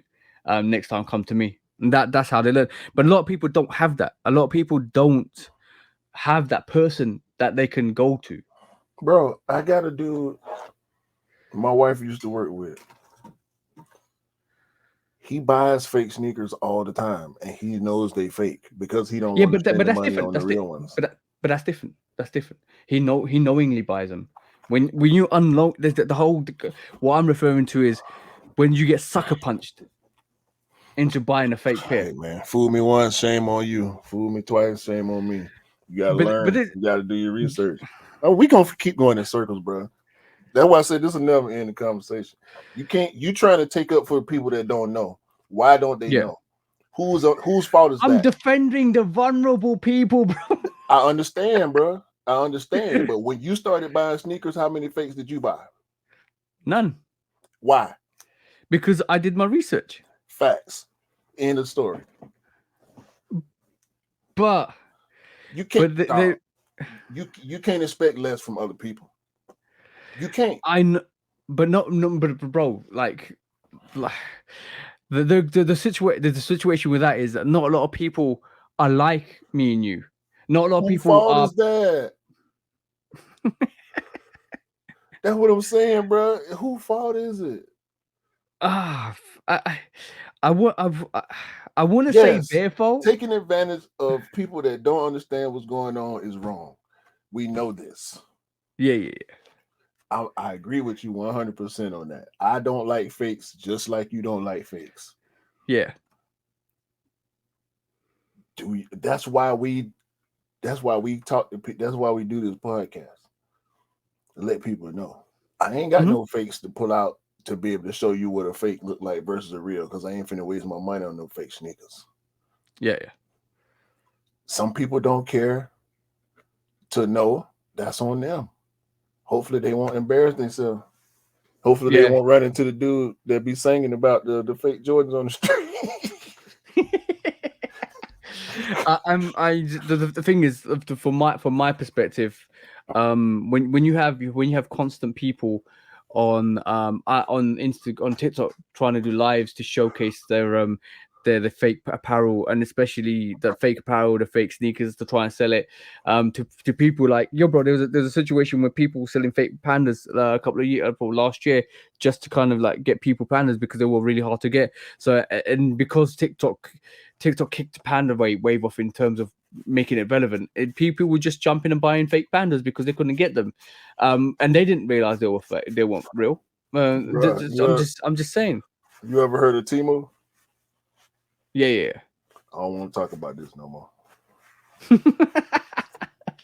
Timo exists. I'm just saying. Okay, cool. A reason why I wanted to raise the subject was we heard Nike say what they said this year and end of last year, that they want to tackle more of the UA companies and stuff like that. If you really want to tackle UA companies, first of all, you go to their warehouses to try and shut them down, right? To try to shut the source down. And second of all, it's the advertisement. How okay, cool. You're reaching billions of people with the social web. See what I'm saying? Socially, you're reaching 1 billion people all around the world with fake UAs. So if you're really serious about shutting down UAs and shutting down fakes, you got to go back to the source and to the publish where you get the That advertisement ain't from. got nothing to do with Instagram.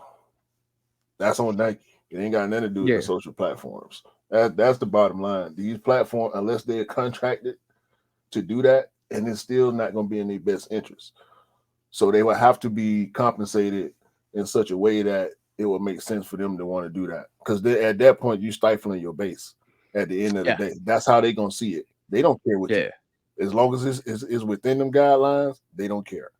People post crazy stuff all the time. All you got to do is hit the button that says sensitive content, and you can watch it. They don't care. All right, cool. Now let's deter off the subject. All right, cool. Rules for when you go on social media. Rule number one, right? I'm gonna give you rules. Anybody that's listening to this, anybody that's vulnerable, that wants to buy sneakers off the wide web, anybody that's looking to buy sneakers or purchase sneakers and all of that stuff, or any apparel. Rule number one, right? Don't buy off social media if it's not verified. There's a lot of people selling real sneakers on social media. I know. Unless you can get it verified. If you can get pictures of them and you can go to any of the apps that kind of let you kind of verify stuff, do that. It's still sus. Very cautious. It's gonna always be sus. It's if you know these people. I will never only deal buy with people I know. Yeah, exactly. I will never buy off Instagram unless I know the person. And somebody's even if you recommend me somebody, I'm gonna do my research and due diligence for it. Number two, the starter companies that you have on social media, right?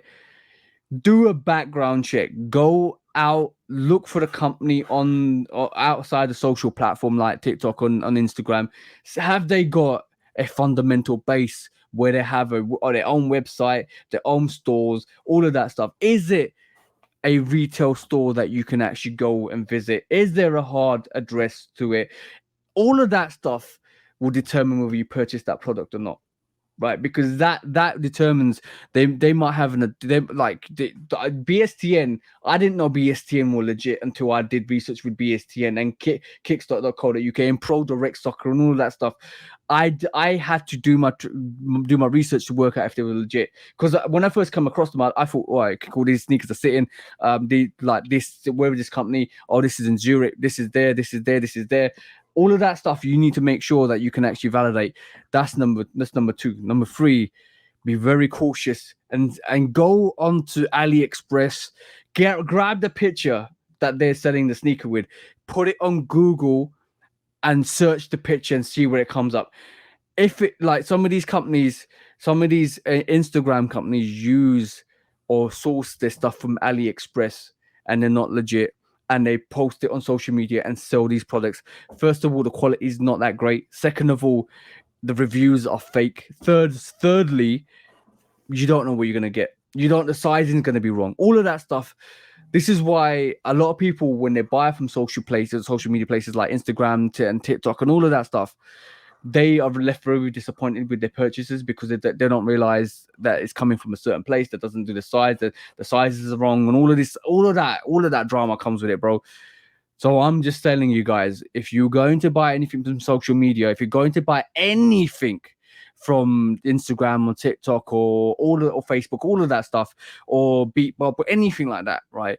eBay is a bit more better because obviously when you go to eBay, they do the validations, they have their verifications and all of that stuff. If it's over $100, it's verified. Yeah, if it's over $100. But if you are going to any of these social platforms, I really, really do recommend that you do background check on the actual company, on the actual person, if it's recommended. If they're, bro, there's companies out here doing raffles and all of that stuff, and they still haven't sent out sneakers to people that won a year ago. This is what I'm telling you. The Instagram, I'm not knocking Instagram or TikTok. I'm knocking the users that do that, and unfortunately, that comes by and by with the social platforms. Yeah. So we talked about that way too long. Yeah, I know, but people just got to be cautious. If you do not know, try to find out. It's the moral of the That's story. that's the moral of the story. Definitely. Don't sit there and okay. Don't assume because you make an arse out of you and me. Bro, Remember that. if you're listening to this, if you heard that conversation, you should have some semblance of know-how when it comes to this sneaker game. When you make sketchy decisions,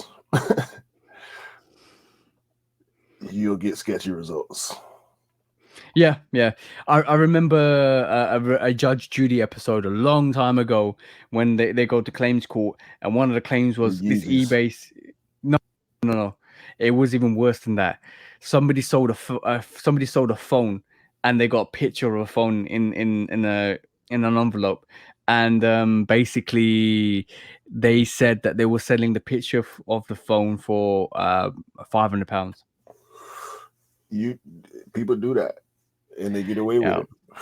Yeah. So you gotta pay attention, man.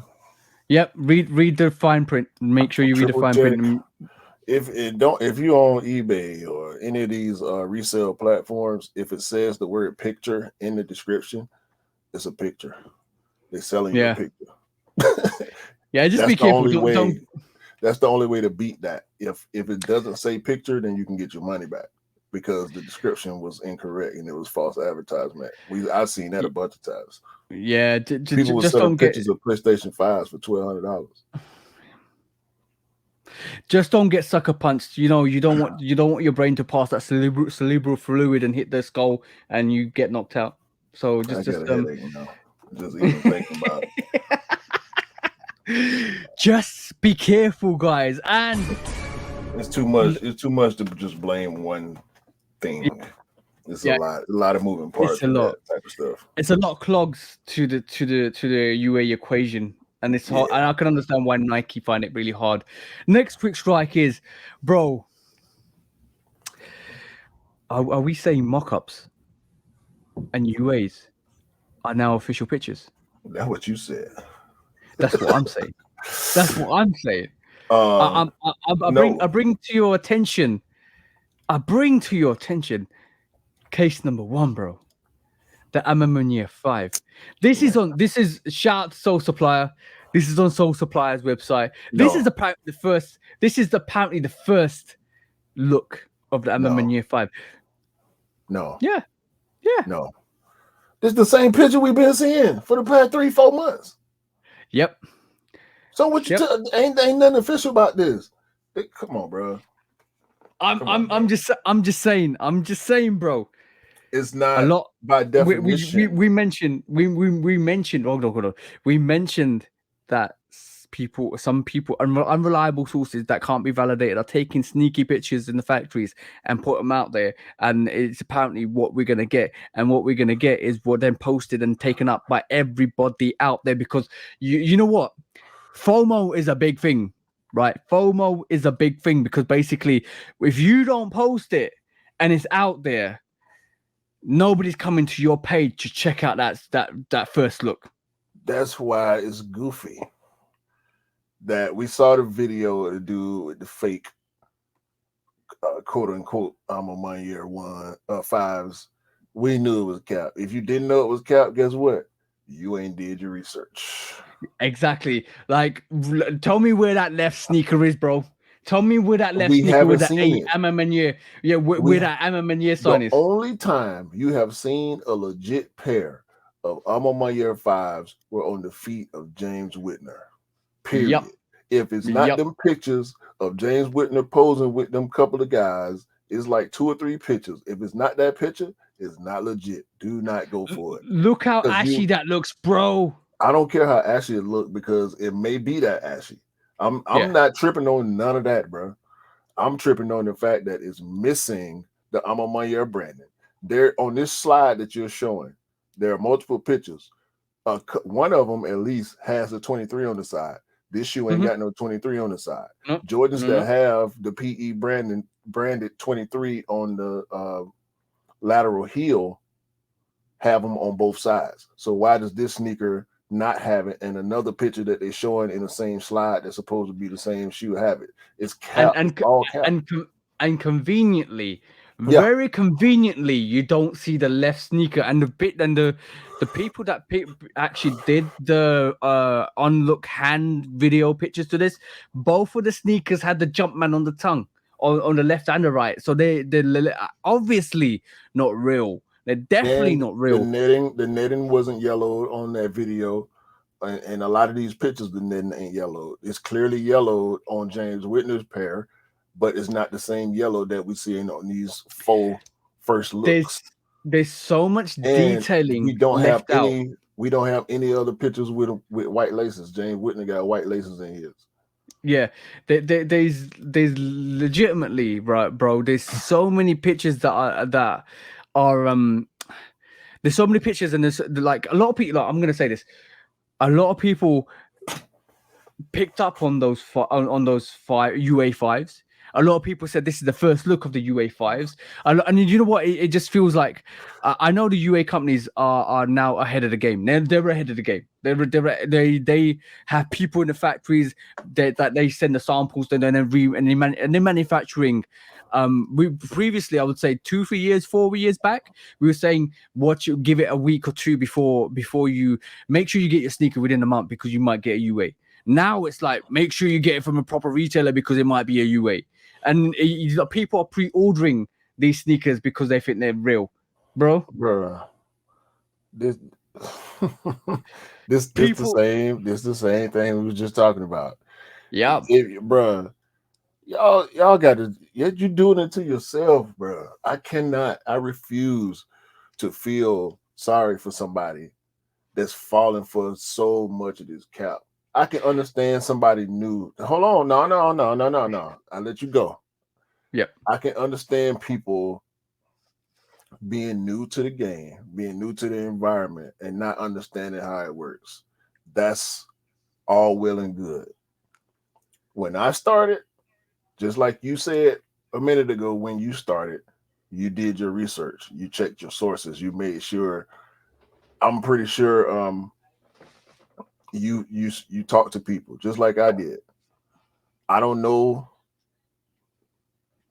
what some other person's mindset or process of figuring out stuff is. That's not, bruh.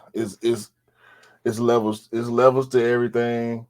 When you come in on the bottom level, you got to build to the next one. You can't just jump.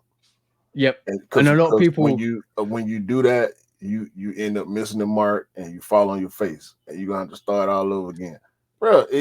These quote unquote early reimagined Royals, bro. It's too easy, man. I'm not going for none of this early this and that, bro. You're correct about the UA factories being ahead of the game as far as knowing what's coming, but they still behind the 8 ball because they don't know what it really looked like either. And people that's going for it, it's on you, bro. If you end up with some fakes, it's on you. Bro, you know what is interesting as well, right? Basically, like this is why I said, and this is different from the subject that I actually brought up earlier, which in terms of the social platforms should be banning UAs and stuff like that. But this is more to do with the fact that UAs are now our official pictures. Like reason why I say that. But reason why and UA don't go together. No. Let me rephrase that for you. A lot of people, real legitimate people, are using UA pictures for first look. It's cap. To show people. I know. And if they don't, they have a fear of missing out. And you know, I'm going to say one thing. You know why I know? Well, I'm just actually put this reimagine Jordan 1 Royal on screen. You know why I know that's fake? Huh? You know why I know that's fake? Look at the Jumpman. Look at the Wings logo. Where is it pointing? Look on the side of the sneaker. Where is it pointing? Because I know the Wings logos actually point to the top highlight. It's in the wrong place anyway. And if you want to know, it's too far back.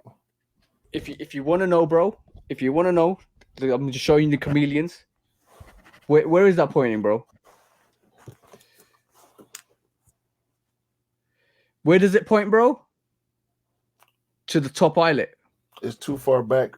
It's too close to the heel. And a lot of people were using this reimagined suede royal first look as first look pictures, and people that jumped on this because they had to. Otherwise, people be like, "Why are you not showing this pair?" Like, I think sneakerheads have. I think reputable sneakerheads have to put their reputation on the line and just say, I'm not going to share that. It's not real. It don't matter. It don't matter no more. Like you said, it's FOMO. Everybody rushing to be the first. It's just cap, bro. Like we can't let ourselves fall victim to the clout chase. Yeah, and that's what it is. It's just the clout chase, man. And we can't help how other people maneuver, bro. We don't move the way they move. We don't understand why they move the way they move, and we're not supposed to understand, because to understand truly is to be that. Mm-hmm. And the people that understand that mentality, they live by, move by that mentality. They competing with each other. We ain't in that game over there. Yeah, I do believe there's elements of Nike and Jordan Brand showing sample pairs out. Yeah, kind of mislead the UAs. Obviously, we saw that with the Jordan 4 Amma Manier. I think that was I think showing the Amma Manier 4 looking like the Amma Manier 3 was a big thing from Jordan Brand to show the UAs this is what you're gonna get. And unfortunately, maybe some of the people were that and basically ran with it. I don't know how much stock I put into that, but we know about the Thunder 4s. Sorry, we know about the Thunder 4s and the what? No, with the white was it though? Was it? I'm not finna go down that hole with you again. Or was it a Nike sample? I'm not finna go down that hole with you again. That's what you believe. That's not what I believe. Let's just leave it there. I don't think they care enough to do that. You never know. But like, I wouldn't put it past the brands to do that. But yeah, I think from a general sense, we sneakerheads that know better should do better. Ain't that true for the world in general? Yeah, it ain't about sneakers. If you know better, sneakers. You should do better. If look, when do you understand why a liar lies? To escape the truth. Why? To not get caught. Why? Is it? You're not 5-year-old, bro. You can keep me up. It's gonna keep being why, because that's not. Those aren't your motivations. Yeah. You don't move like that because you don't think like that, because you don't do the type of stuff that would require you to have to save yourself in those ways. Okay, cool. A liar lies for the ultimate gain. Whatever circumstance you look at it, a liar will lie to you for the gain. Answer me this. Do you think that every person that posts that fake I'm on my year 5 believe is real? That's a good question, bro. That's a very good question. Look, I would like to say they know it's fake. I would like to say they know it's fake. So why post they know it? To keep up with everybody else, bro. And risk at risk of your credibility. Why? Some people looking sus out here, bro. Again, why? You know what I'm saying? And that's all I got. Because like, all right, cool. Like, it's a trap. It's a big trap. You know why? If you don't speak up on it, if you don't post it, if you don't give people what they want, you become non-relevant. I don't need it that bad. But yeah, but I know you don't. But some people out here with whatever number of followers on their account need to keep staying relevant, and that's the issue, bro. Like if all right, bro, I got maybe 1 million followers, right? And they're all looking to me, right, for the relevance of sneaker news, sneaker updates, sneaker information, all of that stuff, right? You know what I would post? Everybody posting pictures of fake I'm on my year 5s. This would not be what the I'm on my year 5 looks like. Yeah. That's what I would Yeah. post. And yeah, exactly that. And that's what you would like, post. You said it on your and- sneaker news. These fake. But also, I'll give the justification to why they're fake. Like we just talked about, where's the left shoe? Where's the left shoe? Where's the 23? Where's the quality on it? We just did it. We're doing it again right now. Exactly. We never ran with that fake. We saw James Whitner wear it, and we said, "This is the shoe. That's what I want. That's probably what we're getting." No. And every other post that's not do him, it. we say this is fake. Well, other people are saying this is real. They're wrong. We are not. I'm gonna say one thing though. Shout out to Q for getting that spot on with Meunier. Definitely with that Meunier 5, because you got that spot on. When we talked about it, you were like, "Yeah, Meunier 5's coming." But there is okay, cool. You know what it is there's a guy, I'm gonna mention his Instagram because I like him. Rupert, you know Rupert Duper? Yeah, Super Duper Rupert. Super Duper Rupert. Yeah. I like him because he says what it is. He always tells people this is fake. Right? I don't follow him. Yeah. For those reasons. I can understand why someone would as a dispelling agent. Like he's the degreaser. You know, I appreciate that. The people that buy fakes to show us the difference, I very much appreciate that. Don't try to sell me your fakes. You know what I'm saying? Don't tell me where you got it from. Let that go to your DMs. Yep. Don't give me no discount code. Don't give me no links or none of that, bro. Show me the difference between the real and the fake and make it believable. And I will support that because we pull up real pairs on here. We post real pairs on IG. Guess what Super Duper Rupert pulled up the other day? 5s. Or the same Meunier 5s that everybody's been posting. And what did he say? These fake pairs are so good. Right. So if you want a good fake, you can go get that. I'm gonna wait on the real one. Yeah, exactly, I need bro. that A on my left tongue. Yeah, I need the A on the left tongue. I need the quality. I need that in a lining. I need that 23 Brandon. I need it. And the thing is, this is the problem, bro. This is the problem, is when you get caught up. You know what it is? It's not even not people not knowing the fakes and legit pairs. Is when people get caught up and really get caught up with the clout chase and just want to post what everybody else is posting because they need to keep up, and that's what it is, keeping up. That's when you get it twisted, and that's when all of that false information is circulated. Because now, if somebody reputable posts those pictures, everybody's now having the discussion. Yo, these are the real pair of Meunier 5 because certain persons showed me the first look. So, and now that gives you a definitive thought of what they're gonna look like. And then when you see an early pair, you're gonna think they're real. And if you're naive enough to catch that wave, you will catch that wave. I ain't going for none of it, bro.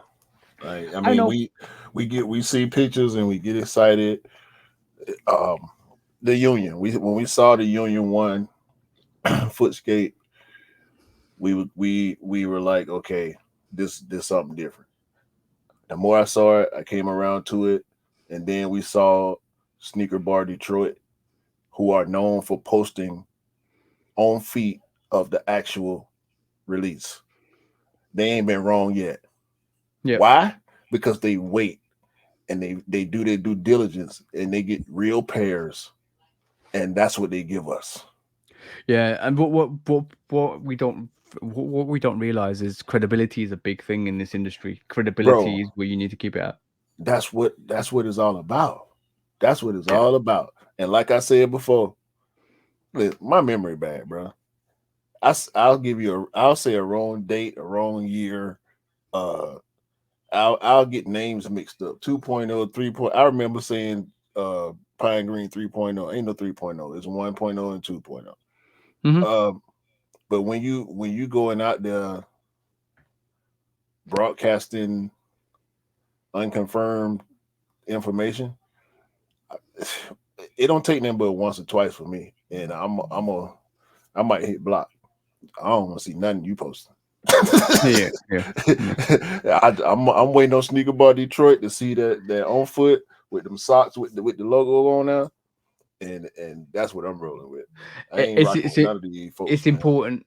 It's important to kind of make sure that you follow people that are reputable, and reputation is the key. Because if you I always rely on the real like official pictures. Once the official pictures drop from Nike, I then know what it looks like. I then know what to move, and like I know what before I even started doing YouTube and all of that stuff. I knew the situation within the YouTube industry for sneakers. Everybody wanted to be the first person to do it. Everybody wanted to be the first person to get the sneaker, to get the review, to get the views, to get the muller. And then now it's coming to a point where that chase is so hard that people will just buy UA to review to show you.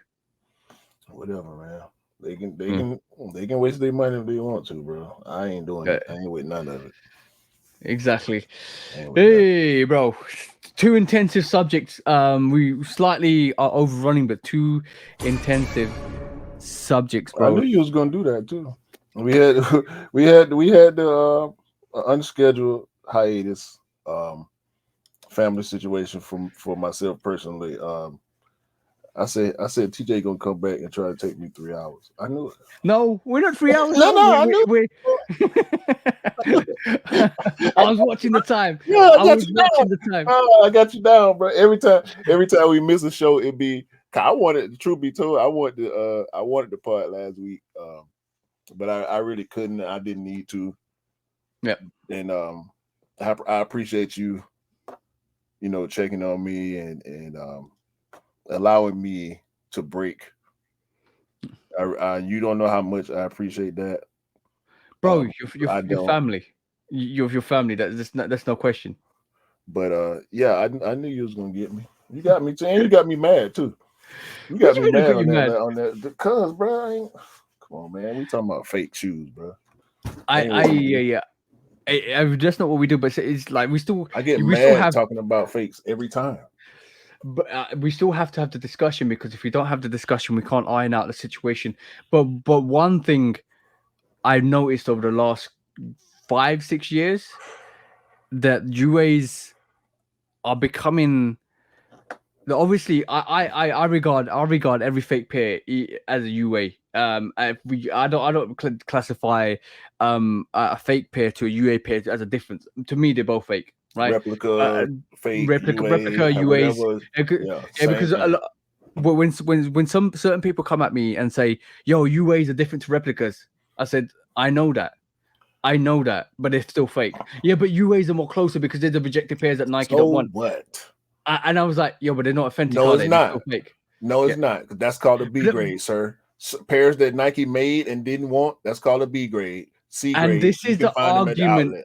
This is the argument I always have with people that want to question that line. And I'm like, if it ain't authentic, it's fake. Bro, I went to the Nike outlet in Tanger in Locust Grove, Georgia, when them Mellow 13s dropped. Full size run B grade stamp on every single one, inside the box and inside the shoe. That's a shoe that Nike made that was defective. They still gonna sell it at a discounted price. It's gonna be good, but it's just something a little wrong with it. That's not a UA. That's not a replica. It's not the same thing. Anybody out there arguing that, cap. You can go on with that. You can go on all the way out up out of. You can go to Antarctica with that. And this is, and the thing is, it's getting more and more acceptable over the last 4 years, 5 years. That people are now having that discussion to kind of say that it's almost giving a justification of the reason to why they believe it should still count. Bro, the justification is you ain't want to spend all the money for a legit pair, or you ain't want to go through the hassle of trying to find it, or raffles, or lineups, or resale, whatever the situation is. Just say that it's okay if you want to spend 120 instead of 205. Okay, say that. I'm not gonna hate you. You know what I'm saying? Like, bro, shout out to Drew, man. I remember when Drew recently just started buying Jordans and Nikes.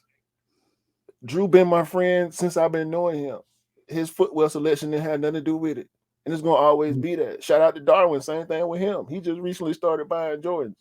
I've been cool with, bro. That ain't got nothing to do with it. I'm a sneaker guy. You ain't got to be a sneaker guy for me to be cool with you, or respect you, or give you props, or think you a cool person, or whatever the case is. It might add a little more to it, but it don't take away from nothing. Yeah. Shout out to everybody, bro. It's a very delicate matter. It's always a delicate matter when you talk about UAs and fakes and stuff like that, because a lot of people get into their feelings about the discussion in hand anyway, because they're like, I get in my feelings because people attack us.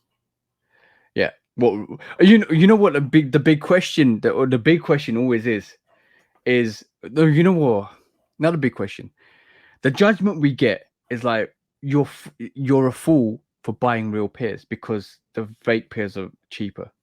And when your feet hurt, and mine don't, that's that hospital 60. bill. That hospital bill is going to be way more expensive. When you got gout, and when you got sciatica, and when you know what I mean, when you had to get one. Oh man, I ain't gonna say what I was gonna say. Yeah, that's the truth of the matter, bro. That's the truth of the matter. But I think it's about that time anyway. Let's take this to court, bro. When resale is too high. Damn resellers. Order. When hype beats go too far. These damn hype beats. Order in the court. Order. When the back door opens. Guilty. It's time for order in the court. The sneaker court of public opinion.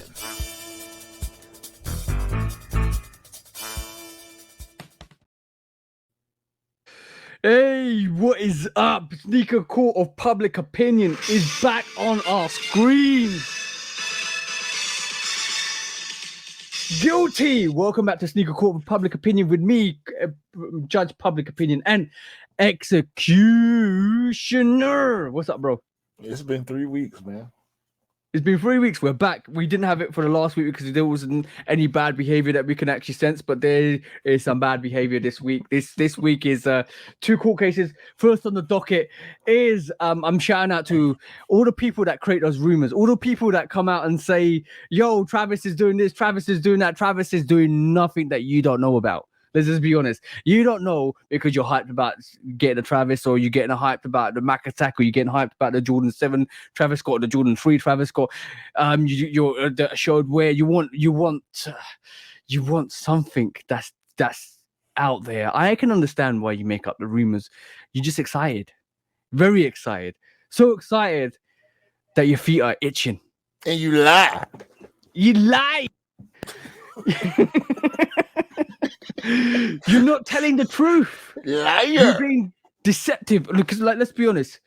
Unless you work with the brands, you don't know what is coming out. Lies and you can make assumptions, and you can watch the strategies. And I know Travis is putting a lot on his feet this year, right? Let's be honest. Let's be honest. But some of you people just need to calm down. You lie. Guilty. Some of you people really need to calm down, because at the end of the day, like, let's just wait for the rumors to mature. Because, like, I'm not taking this call for no reason, right? We had a short where a lot of people didn't realize what those sneakers were. Dunks. They thought that's coming out. We have the Mac Attack reverse swoosh that Travis wore. They think that's coming out. We had a rumor about the Travis Scott Olives. We had a rumor about the Travis Scott SB Dunks. Lows. That's no longer true. We like when you get okay, you're just getting people excited for no reason. Lies. Very big lies. Very big lies. So, guys, I'm just gonna say you guys are just guilty for the lies, deceptions, just the deceit. But calm it down, guys. Calm it down. You're guilty for all of that nonsense that you distributed to the social platforms. Like, bro, I told you, social experiment. Let's put something out there. Let's just see how far it travels. Because if we say something, it's gonna travel. But a lot of people just do this for fun and games, and yeah, it's sad because sometimes when you want a Raptor 7 and a Bulldog 7 and they don't release it, you're really sad. Cappuccino. Or those olive crafts were probably a Travis sneaker. Yeah, and the undefeated. Travis undefeated foes. Yeah. The room base it on strategies and facts. You can never go wrong. You can never go wrong. Okay, next up on the docket. Let me just leave this. Let me just leave this here on the screen. That's hard. Let me just leave that on the screen. That's the Jordan 3. No, Jordan 1 utility stash. That's supposed to be for Beyond the Spider-Verse. Yeah. That's supposed to be for Beyond the Spider-Verse, the third variation. He wore it in the movie. He wore it in the movie. I can understand the representation for that. That's absolutely dope. If people like that, I don't like the utility stash. I don't like the pockets, but I like the colorway. The colorway's fire. Right. The reason why I'm taking this to court is 100 pairs for only friends and family. Mm-hmm. Why on the utility stash are you making it super limited and super hard and you're only giving it to friends and family? That's what would you say, bro? A cap? No, I disagree. Go on. It's a friends and family based on the shoe that was in the movie. It's limited. It is what it is. Yeah, bro. Well, the first two variations of the Spider-Man Jordan 1s weren't limited. They weren't friends and family either. So are we not going to get a third variation of the Spider-Man for people to complete that collection? It won't be this. It won't be. Apparently, it won't be in anything else. Nah, I ain't mad at it, bro. I like the shoe. I ain't mad though. It's a friends and family. It's friends and family. We agreed to disagree because I'm just gonna say that's guilty cap. Basically, from my perspective, it's not cap. It's unfortunate, but I don't think it's cap because it's a real thing. Why on a utility stash? Why? Because that's what he had on the movie. Yeah, but I understand that. But why make a utility Jordan 1 stash super Spider-Man. Limited? No. This sneaker don't sell out. Okay. So why do that on a utility one? Oh, big cap. They're trying to big cap on this. So I thought you was talking about regular cap. Big cap, yeah. This is definitely big cap. I'm with you on that. Yeah. This is what I'm trying to get at. I don't care. I don't care the relevance of the sneaker. Though. Yeah, you put the big on front. You just said cap. So I thought you were saying like they doing something wrong by doing this. They're not doing anything wrong by doing this. It's big cap. Like you're like. I can understand if it was a Jordan 1, bro. I can understand if it was a Jordan 1 bread with the spider netting all over it, and they kind of made it super limited, and they kind of said this is only for friends and family. I can understand that, but you're giving friends and family a sneaker that actually doesn't sell out. Don't talk about the ugly mock-up again. The mock-up was trash. I'm not talking. I'm saying that. I'm just saying. I'm giving an example. Somebody did that. Customizer did it too, and it was trash. I'm just saying. You're basically This is big cap 100%. They trying to hype Yeah. up that stash colorway. I mean that stash silhouette. It's not gonna work though, bro. No, it's not. It's and on that note, It's not gonna work. guilty for actually basically making sure that utility stash is going to be bro. However much you want to try, you're not going to hype up this utility one. Like, let's just be honest. The last couple of releases went on sale. They are not doing well. Nobody likes the. But you know what? Somebody on TikTok got it spot on, bro. They tried to put pockets on the Jordan 1 like a Travis Scott from the 6s, and it didn't work. And you know what? I laughed at that comment because I didn't even think about it that way. This is not gonna work, bro. you can make one pair, it's still not gonna work. It's like I just don't understand why on the utility stash, bro. Trash. That's a trash big cap attempt. I like this shoe though. But yeah, they can. The colorway's up. Yeah, the colorway's up. If they release this, yeah. But that what was it? The PSG? Oh no, K54. Stash from last year, and that first stash, the black one, that one sold because it was the first, but the rest of them, nah. No. Oh man, like we gonna like what?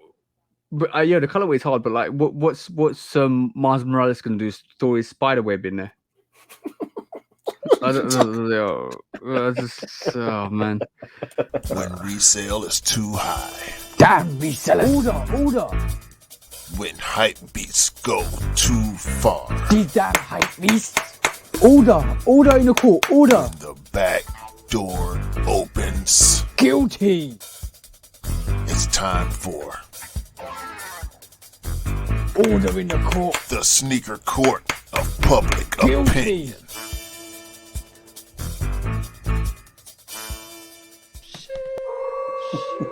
I'm glad we still got this picture up, right? You know what that stash. There's a little rhyme.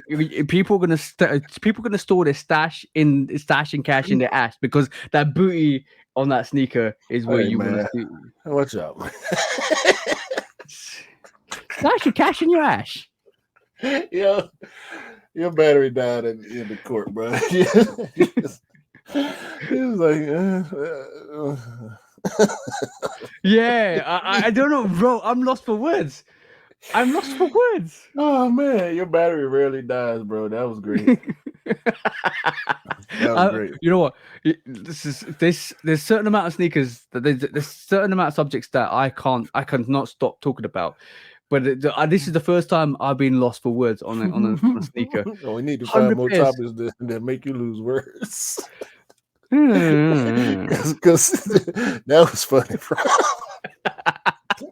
You were saying something, but it was like halfway through.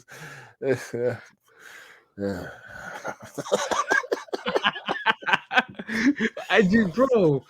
Like that was funny. I told you I'm gonna make you laugh today. I just don't understand why you would do that to utility stash. I just still don't understand. I don't know, bro. I don't understand the utility stash at all. They want to sell it, man. It makes sense, bro. Could throw a collab. That's the big cap. Throw a collab on it and see if we can move some GRs. Yo, Nike. If you want to sell the stash, give it to Travis. Give it to Travis. If you want to sell the utility stash, give it to Travis. And that's the show, ladies and gentlemen. Shoe Dog Podcast, episode 71. Give it to Travis, Nike. Give it to Travis, and you will win. We know this to be true. We have seen it happen time and time again. There was one hiccup, excuse me, with the Trainer 1. But here on Shoe Dog Podcast, episode 71, Nike must give it to Travis. He is a resurrection king. Yeah? Yes, exactly. give it to Travis. Give it to Travis. If Travis can't make it work, Ain't nobody gonna make it work. Yeah. Let's. I think the Travis trainer hurt the comeback of the Air Trainer 1. You reckon? I think it hurt it a little bit because people didn't buy into the hype of the Travis trainers. I think it may have threw a little bit of salt on the OGs and GRs that we got. I still, I don't think that the Air Trainer 1 is a silhouette that a lot of people pick up anyway. True. So I don't feel, even if Travis didn't do that, I still feel they would have gone on sale. I still Look feel at the Huaraches though. The Huaraches are selling pretty well with no hype. but that Laker colorway. Did you see the Lakers colorway? Yeah. The black, purple, and oh my god. Yeah. Wonderful. But that I think the Huarache is a bit different. Like the Air Trainer is a bit different. Yeah, I want think to it's sell some of my 7s and swap them out with Huaraches now. I promise you, bro. I want to get rid of a couple of pairs. We know the Huarache, the Nike Air Huarache and the Jordan 7 are brothers. So yep. Yeah, I'm feeling. That's how I'm feeling right now. We don't know if it's gonna last, but that's how I'm feeling right now. That black, purple, and gold Huarache is crazy looking, bro. Yeah, I did, but like I said, the Trainer 1 isn't a sneaker that a lot of people look out for. Huaraches are a bit different in that league. I think they're a bit more of a. Yeah, but I think Kobe wore Huaraches though, so that makes a difference. That makes and I think it does make a difference when you talk about more Air Trainers. They're associated with Bo Jackson and John McEnroe. So that it's slightly a bit different, and it's specialized to the people that actually value it.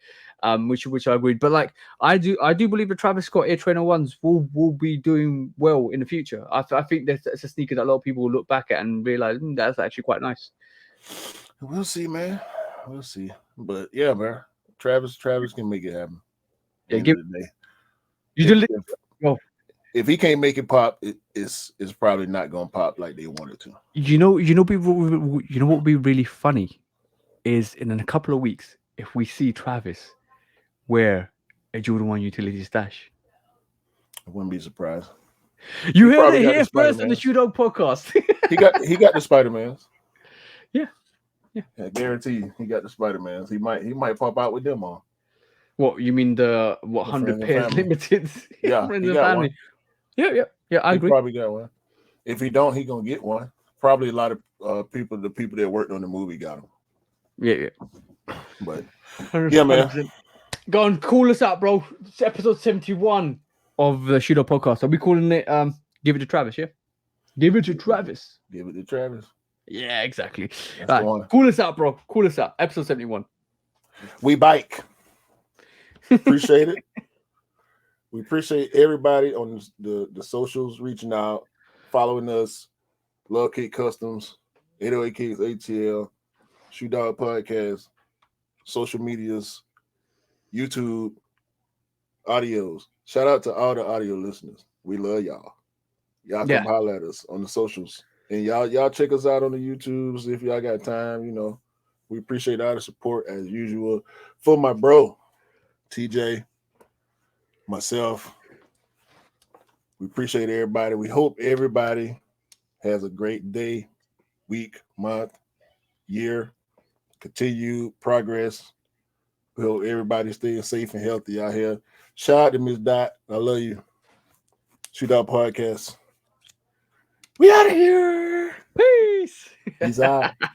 Peace out, guys.